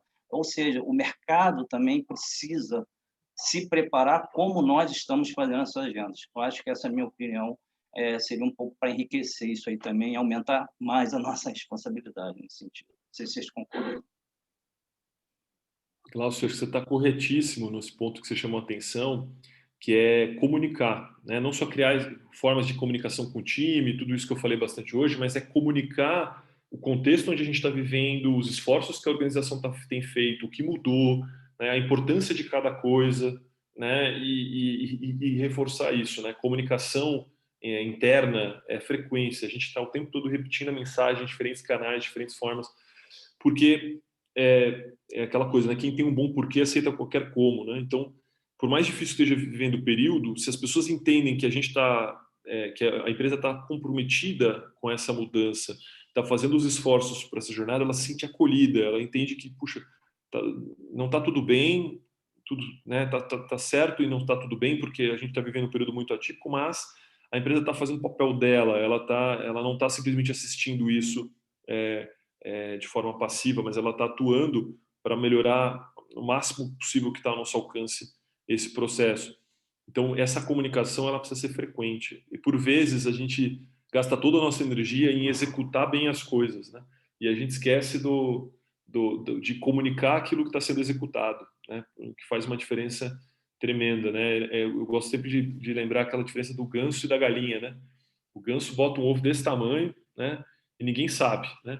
A galinha bota um ovo bem menor que o dele, com a careja, faz não sei o que e tudo mais, e está todo mundo sabendo que a gente precisa ser um pouco mais galinha e menos ganso, né? Não adianta fazer um trabalho incrível e ninguém está sabendo o que está acontecendo, né? A gente comunicar bem aquilo que a gente está fazendo, as mudanças, as necessidades. Então, sem dúvida, você tocou num ponto fundamental aqui, Glaucio, e entender a realidade de cada organização, porque você falou bem, independente desses diferentes níveis hierárquicos, a brincadeira fica mais divertida, né? Quando você começa a ter diferentes níveis e tudo mais, é importante a gente considerar isso também dentro de cada realidade, né? Então, eu acho que eu quis deixar claro aqui no começo da minha fala que eu não tenho uma receita de bolo aqui pronta para todo mundo, não. O meu objetivo aqui é provocá-los no sentido de vocês fazerem a avaliação, vocês são as melhores pessoas do mundo para fazerem isso, porque entendem a realidade das empresas de vocês, com base nisso daqui que o Luiz está trazendo, o que isso faz sentido para a minha realidade? Como que eu adapto isso para o meu dia a dia, né? Acho que esse é o grande objetivo, tá? Legal, Luiz. Muito bom o papo. Tá bacana essa reunião de hoje. E essa tua lembrança da galinha que não cacareja, ninguém sabe que ela pôs o ovo, é fantástica, porque é isso mesmo. Esse é um dos ditos mais verdadeiros que existem, né? Eu estou vendo também a Priscila está com a gente, não sei se ela quer comentar alguma coisa, Edilaine, né? Mariano, eu tenho Oi, uma... Sônia, diga lá. Tudo bem? Você está sem a tua câmera agora. Não, tá ligada. Aqui Ué, para a gente você está escurinha, não está dando para ver, mas está dando para te ouvir.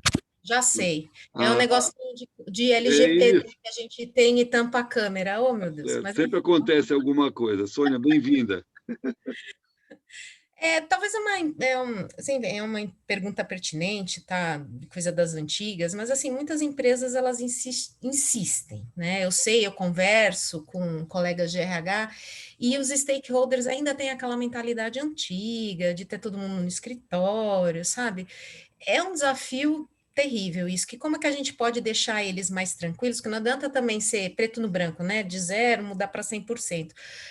Acredito que a gente tem que ficar plantando a sementinha e ver que realmente isso é uma coisa que dá para mudar, dá para fazer, né? Mas como é que a gente prova que o pessoal está realmente sendo produtivo? Como é que a gente mede? Eu sei que é meio uma palavra meio assim, medir, mas como é que a gente mede a produtividade e mostra para eles, começa a mostrar para eles, não, realmente, essas áreas estão sendo produtivas ou não, e outra coisa, quando a gente medir a produtividade, por exemplo, dá para ver quais áreas estão mais infladas ou não, quem está trabalhando mais para a gente reorganizar, ou até, né, enfim, reorganizar, fazendo movimentações,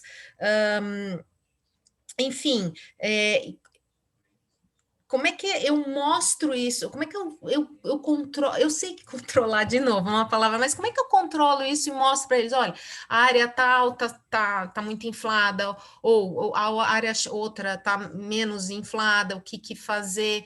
Eu sei que a gente tem que ter a confiança com os gestores, com os líderes, mas ao mesmo tempo, as pessoas ainda estão se aproveitando disso.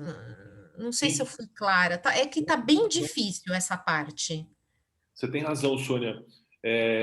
Eu acho que, assim, a primeira parte da sua pergunta, eu acho que foi uma tremenda oportunidade que a gente teve, né?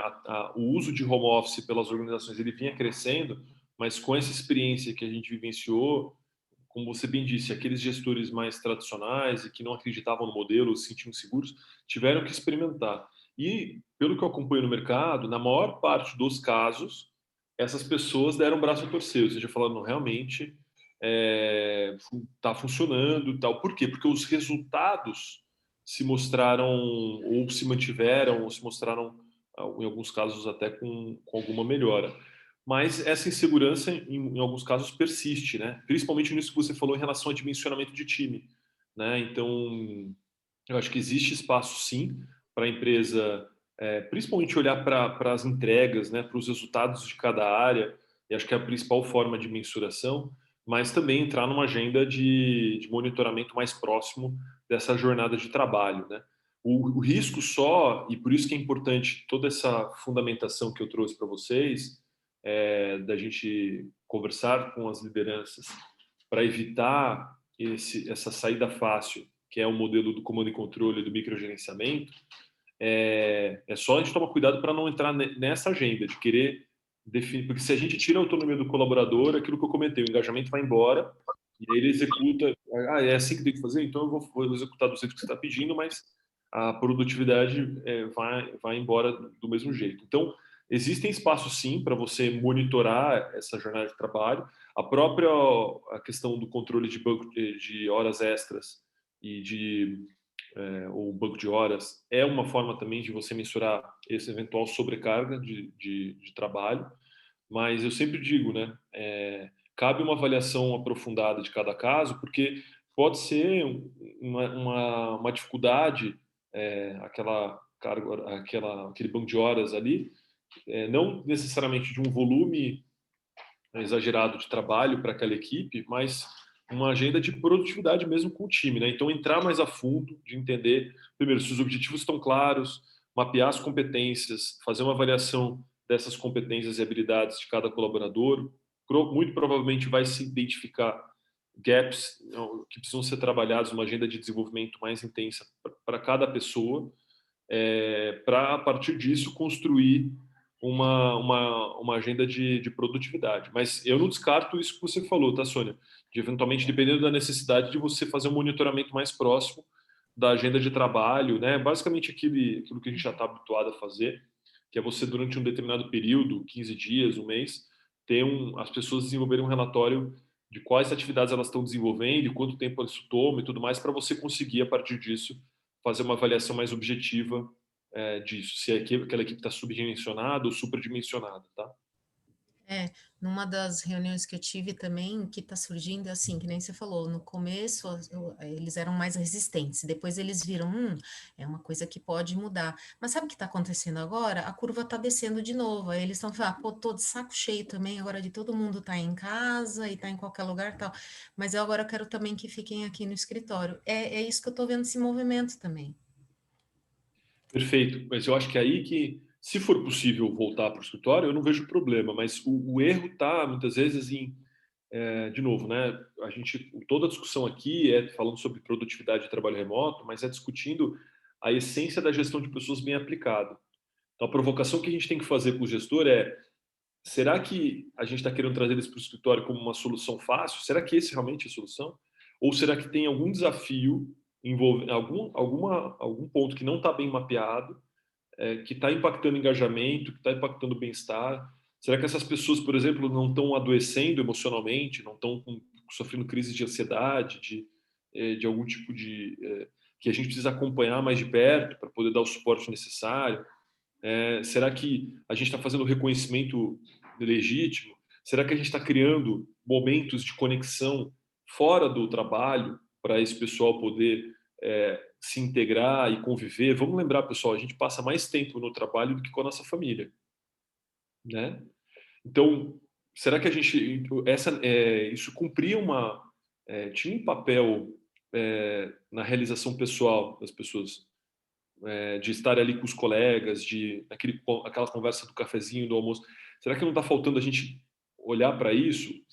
Será que a gente não entrou naquele modelo, um pouquinho do que eu falei? Acho que toda empresa viveu um pouco disso, que logo no começo começa a criar reunião, está todo mundo fazendo reunião o dia todo, e aí o tempo que elas precisam produzir aquilo que elas precisam fazer entre uma reunião e outra fica para depois.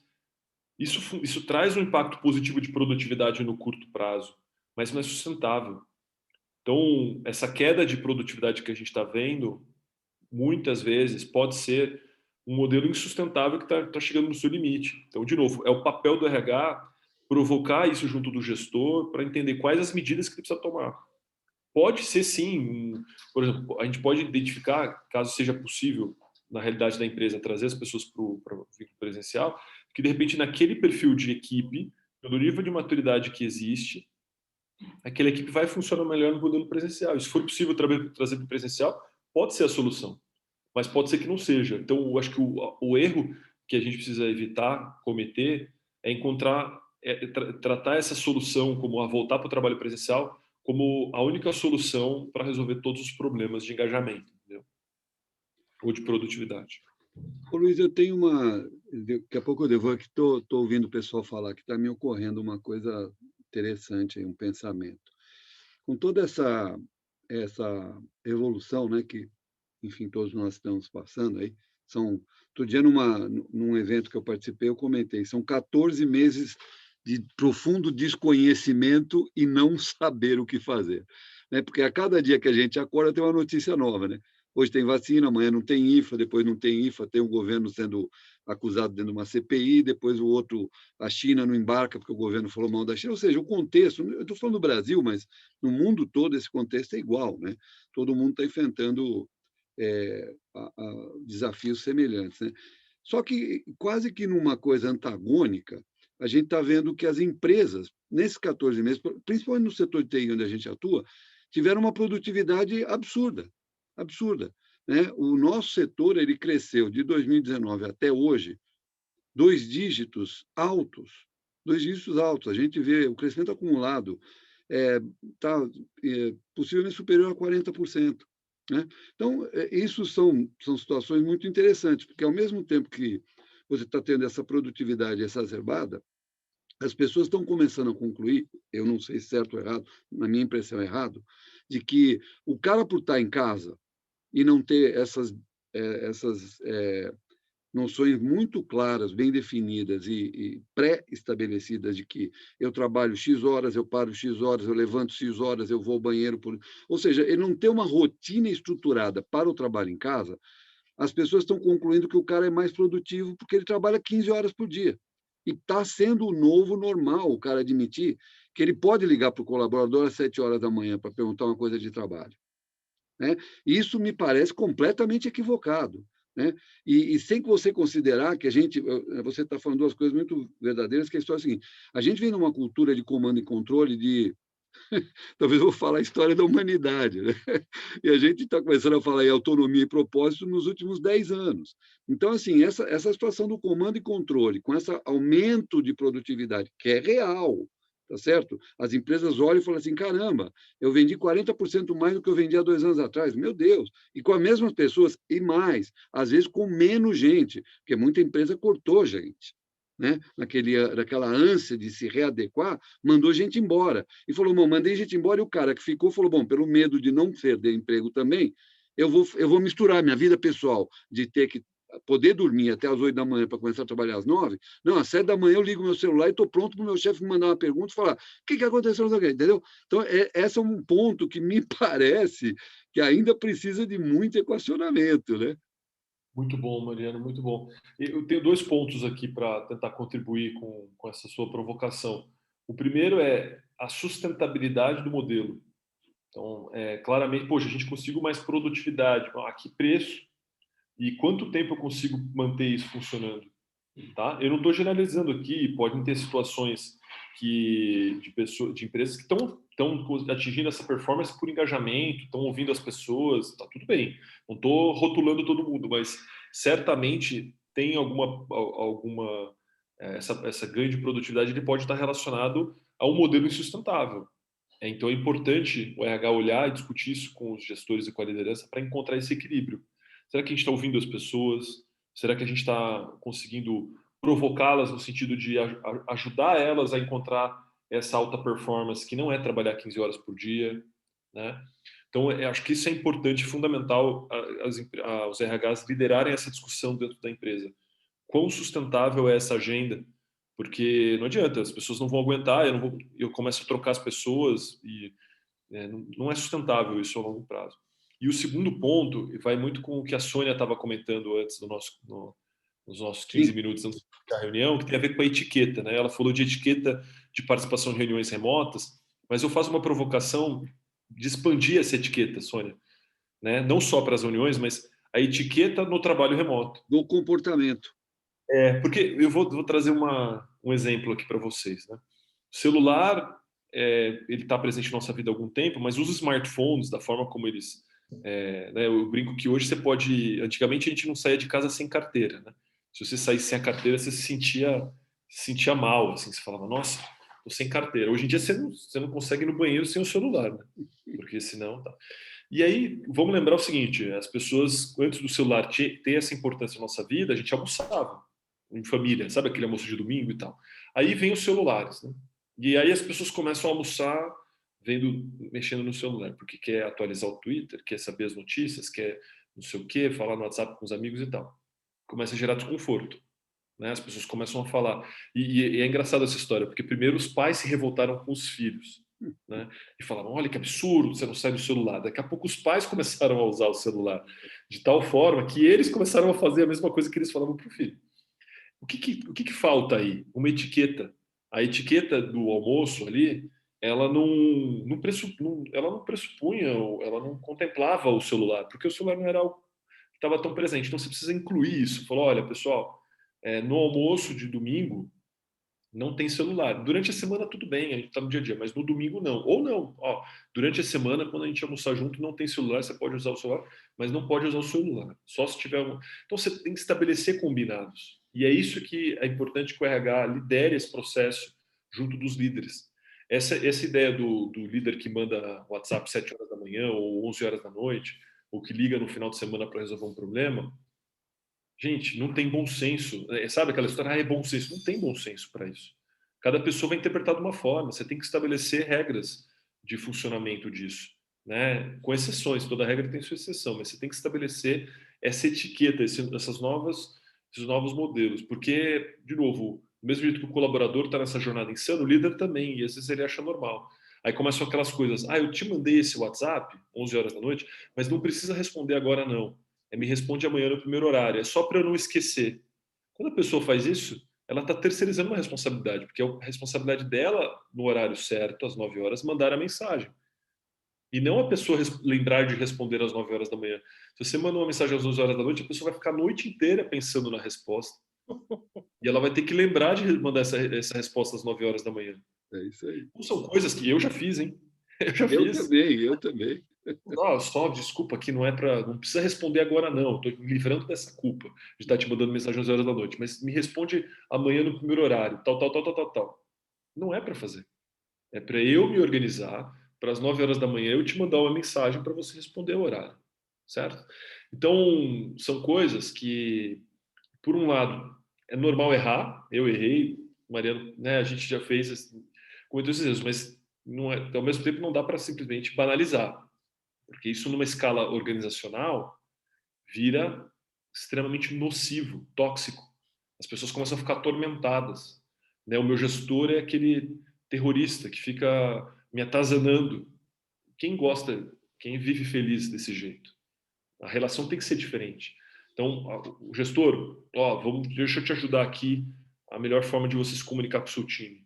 Explicar a comunicação síncrona, assíncrona, como que a gente qualifica esse diálogo por uma comunicação assíncrona, que eu vou exigir menos, e aí as exceções continuam presentes. Mas caiu um meteoro, eu preciso resolver um problema. Aí você vai ligar para o seu time, vai resolver madrugada. São situações excepcionais. O problema é quando a exceção vira regra. Né? E eu acho que, de novo, isso. Acho que desde o início da pandemia, você falou muito bem, Mariana, a gente entrou numa jornada muito forte, meio que a gente entrou no modo de sobrevivência, né? As empresas, e agora como é que vai ser? As pessoas morrendo de medo de perder emprego. Então, a gente aceita muita coisa no modo de sobrevivência.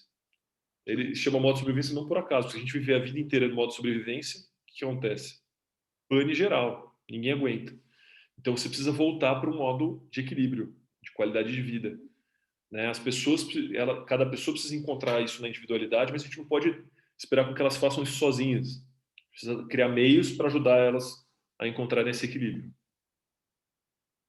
Perfeito. Ô, Rê, vê que você está aberto com o teu microfone. Sei que você tem considerações a fazer. Eu gostaria de falar para a Fabiana que eu acho que nós já temos um próximo tema, né?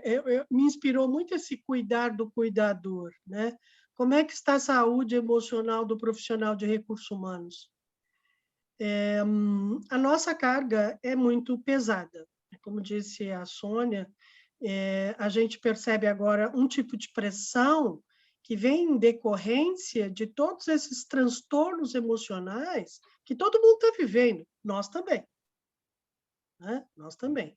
Então, quem vai cuidar da saúde dos outros tem que cuidar da própria. Então, acho que a gente precisa abordar aqui esse tema, né? Brevemente. Aguardem. Bom, eu vi que a Edilane levantou a mão. Por favor, Edilane, você pode abrir seu microfone?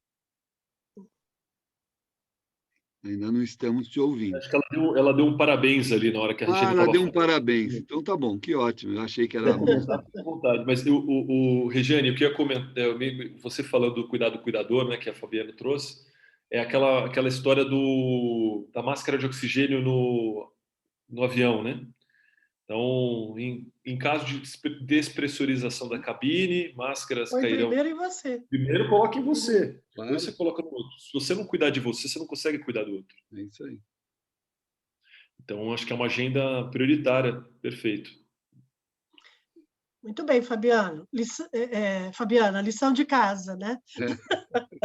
É isso Com mesmo. certeza, né? É. Mas é aquilo, né, gente? É bem o que o Luiz falou, né? Acho que isso foge do contexto de home office, essa falta de limite, né? Acho que isso, a falta de limite, acho que já existia antes da pandemia, né? Cultura. Então, é isso. Acho que realmente é um tema importante para a gente falar. Sobre, né, como que a gente cuida da gente, como é que a gente se fortalece enquanto RH. Sim. E você sabe que, aproveitando essa sugestão que o Luiz complementou, pode ser um trabalho bacana do grupo de RH da Bradice, a gente trabalhar várias mãos essa questão da etiqueta, né? Da etiqueta no mundo virtual, que envolve o que a Sônia falou, que eu acho que é uma sugestão bacanérrima, que é como se comportar, abrir ou não abrir câmera, abrir ou não abrir microfone, como interromper as pessoas, ter a etiqueta de levantar a mão, pedir licença, etc. Então, coisas que na vida real a gente faz, né? Mas a gente criar isso que o Luiz sugeriu, essas etiquetas de não transferir para o próximo a tua responsabilidade. Se eu tenho que às 9 horas da manhã estar pronto para fazer uma pergunta, sou eu que tenho que estar. Eu não posso terceirizar isso para outro cara. Falou, lembra de que você tem que me entregar isso amanhã às 9 da manhã. Eu estou lembrando um caso concreto aí, que não importa nome, endereço, CPF, CNPJ, nem nada, mas de uma pessoa que naquela semana que ela tem que fazer uma apresentação para o presidente da empresa, ela entra em pânico, ela tem um burnout. Ela não dorme mais, ela toma remédio para dormir, ela tem momentos de ir ao banheiro muitas vezes ao dia. Por quê? Porque nesse novo mundo, né, você tem uma exposição que você não tinha antes. Né? A gente lembra as reuniões presenciais, as exposições, a gente não pode esquecer disso jamais. Elas eram diluídas num ambiente humano. Então, você tinha 10 pessoas numa sala, a tua pressão ela era compartilhada. Era uma coisa muito interessante, né? Até psicológica, eventualmente, né? E você diluía aquela tua pressão que você estava sentindo. Porque havia um compartilhamento daquilo lá num ambiente de sala de reunião, onde havia uma diluição daquela pressão. Quando você está no ambiente virtual, a pressão é sobre você. Você ligou a tua câmera, você abriu o teu PowerPoint, é com você. Você não tem a quem recorrer. Não tem ninguém com você naquela hora. Você está sozinho. Né? E as interações acontecem de uma forma diferente. Né? E parece que antes você recebia vários e-mails, né? O tal do Delargate, mandei e-mail, pronto, a responsabilidade não é mais minha. Mas não sei o que acontece agora, parece que aumentou, assim, de uma forma também esse negócio dos e-mails, ó. Já, né, tô em home office, então eu vou mandar, já tô delargando tudo e deixa lá, pronto, mandei. Parece que isso aumentou de uma forma, por isso que eu acho muito importante até esse tema, se quiser incluir aí, da etiqueta corporativa no que a gente está vivendo hoje. Sim, excelente ideia, vamos trabalhar nisso, hein, Rê? Fabiana, né? A gente criar uma sugestão, A claro. etiqueta e as boas práticas, elas fazem parte desse pacote da saúde emocional. Com certeza. Está dentro dos comos. Então, o cerne da questão é o cuidado com a saúde emocional. Uhum. Né? E passa, com certeza, por boas práticas. Com certeza. Etiqueta e boas práticas. Bom, enfim, Mariano, estamos encerrando aqui o nosso período. Né? Isso aí. Foi um prazer estar com todos vocês. Luiz, tomara que esse seja só o primeiro projeto que a gente toque aí em parceria, né? Agradeço bastante, gostamos muito, e da minha parte só tenho a agradecer aí pela participação geral. Eu acho que o Alim está querendo falar alguma coisa. Eu acho que sim, cadê ele? Alim, nem não tinha visto. Doutor Alim, ele está dando só parabéns. Fala, meu amigo. Só parabéns mesmo, agradecer também, curti bastante aí as dicas também, mas acho que serve para todos, inclusive para nós aqui da área jurídica, e agradecer aí a apresentação do Luiz, só isso. Legal. Se vocês me permitem, pessoal, eu coloquei no bate-papo aqui o link da pesquisa, né? A Share, a gente valoriza muito o feedback dos nossos clientes, né? Ou das pessoas com quem a gente trabalha. Então, se vocês puderem clicar aqui no bate-papo, no formulário, são 2 minutinhos aí para responder, são 3 ou 4 perguntas bem objetivas e é anônimo, tá? Então, fiquem à vontade para a gente poder melhorar cada vez mais o nosso trabalho. É só clicar aqui no bate-papo, vai aparecer a mensagem que eu digitei aqui, o link para o formulário, e é só responder que vai ser bastante importante para a gente. Isso aí. E, olha, seguindo as recomendações do Luiz, então, a gente fez até melhor. A gente está terminando aí com 6 minutos de antecedência para o meio-dia. Agradecer a todos mesmo. A gente teve, ao longo da nossa reunião de hoje, quase 40 pessoas conectadas, que eu reputo, né, como um número muito interessante. Significa que esse assunto, como todos os demais que a Rê colocou, a Fabi colocou, o próprio Luiz deu sugestões, a Sônia, né, e todos que estiveram aqui puderam contribuir direto ou indiretamente, vão ser muito frutíferos para os próximos encontros que a gente vai fazer ao longo do ano, e a gente espera continuar contribuindo para o grupo e ajudando o grupo a entregar melhor aquilo que a gente precisa que as empresas recebam, né? Aquilo que as empresas delegam para o gestor de RH como responsabilidade de fazer acontecer. Luiz, obrigado mesmo. Excelente almoço para todos. Uma boa tarde e um bom fim de mês aí, porque o mês ainda não acabou, né? Isso mesmo. Tá bom, pessoal? Obrigado, pessoal. Obrigado. Obrigada, gente. Obrigado. Tchau, tchau. Tchau. Felicidades, viu? Tchau, tchau para todos. Tchau, tchau. Tchau, tchau. Passou. Vou colocar aqui para gravar.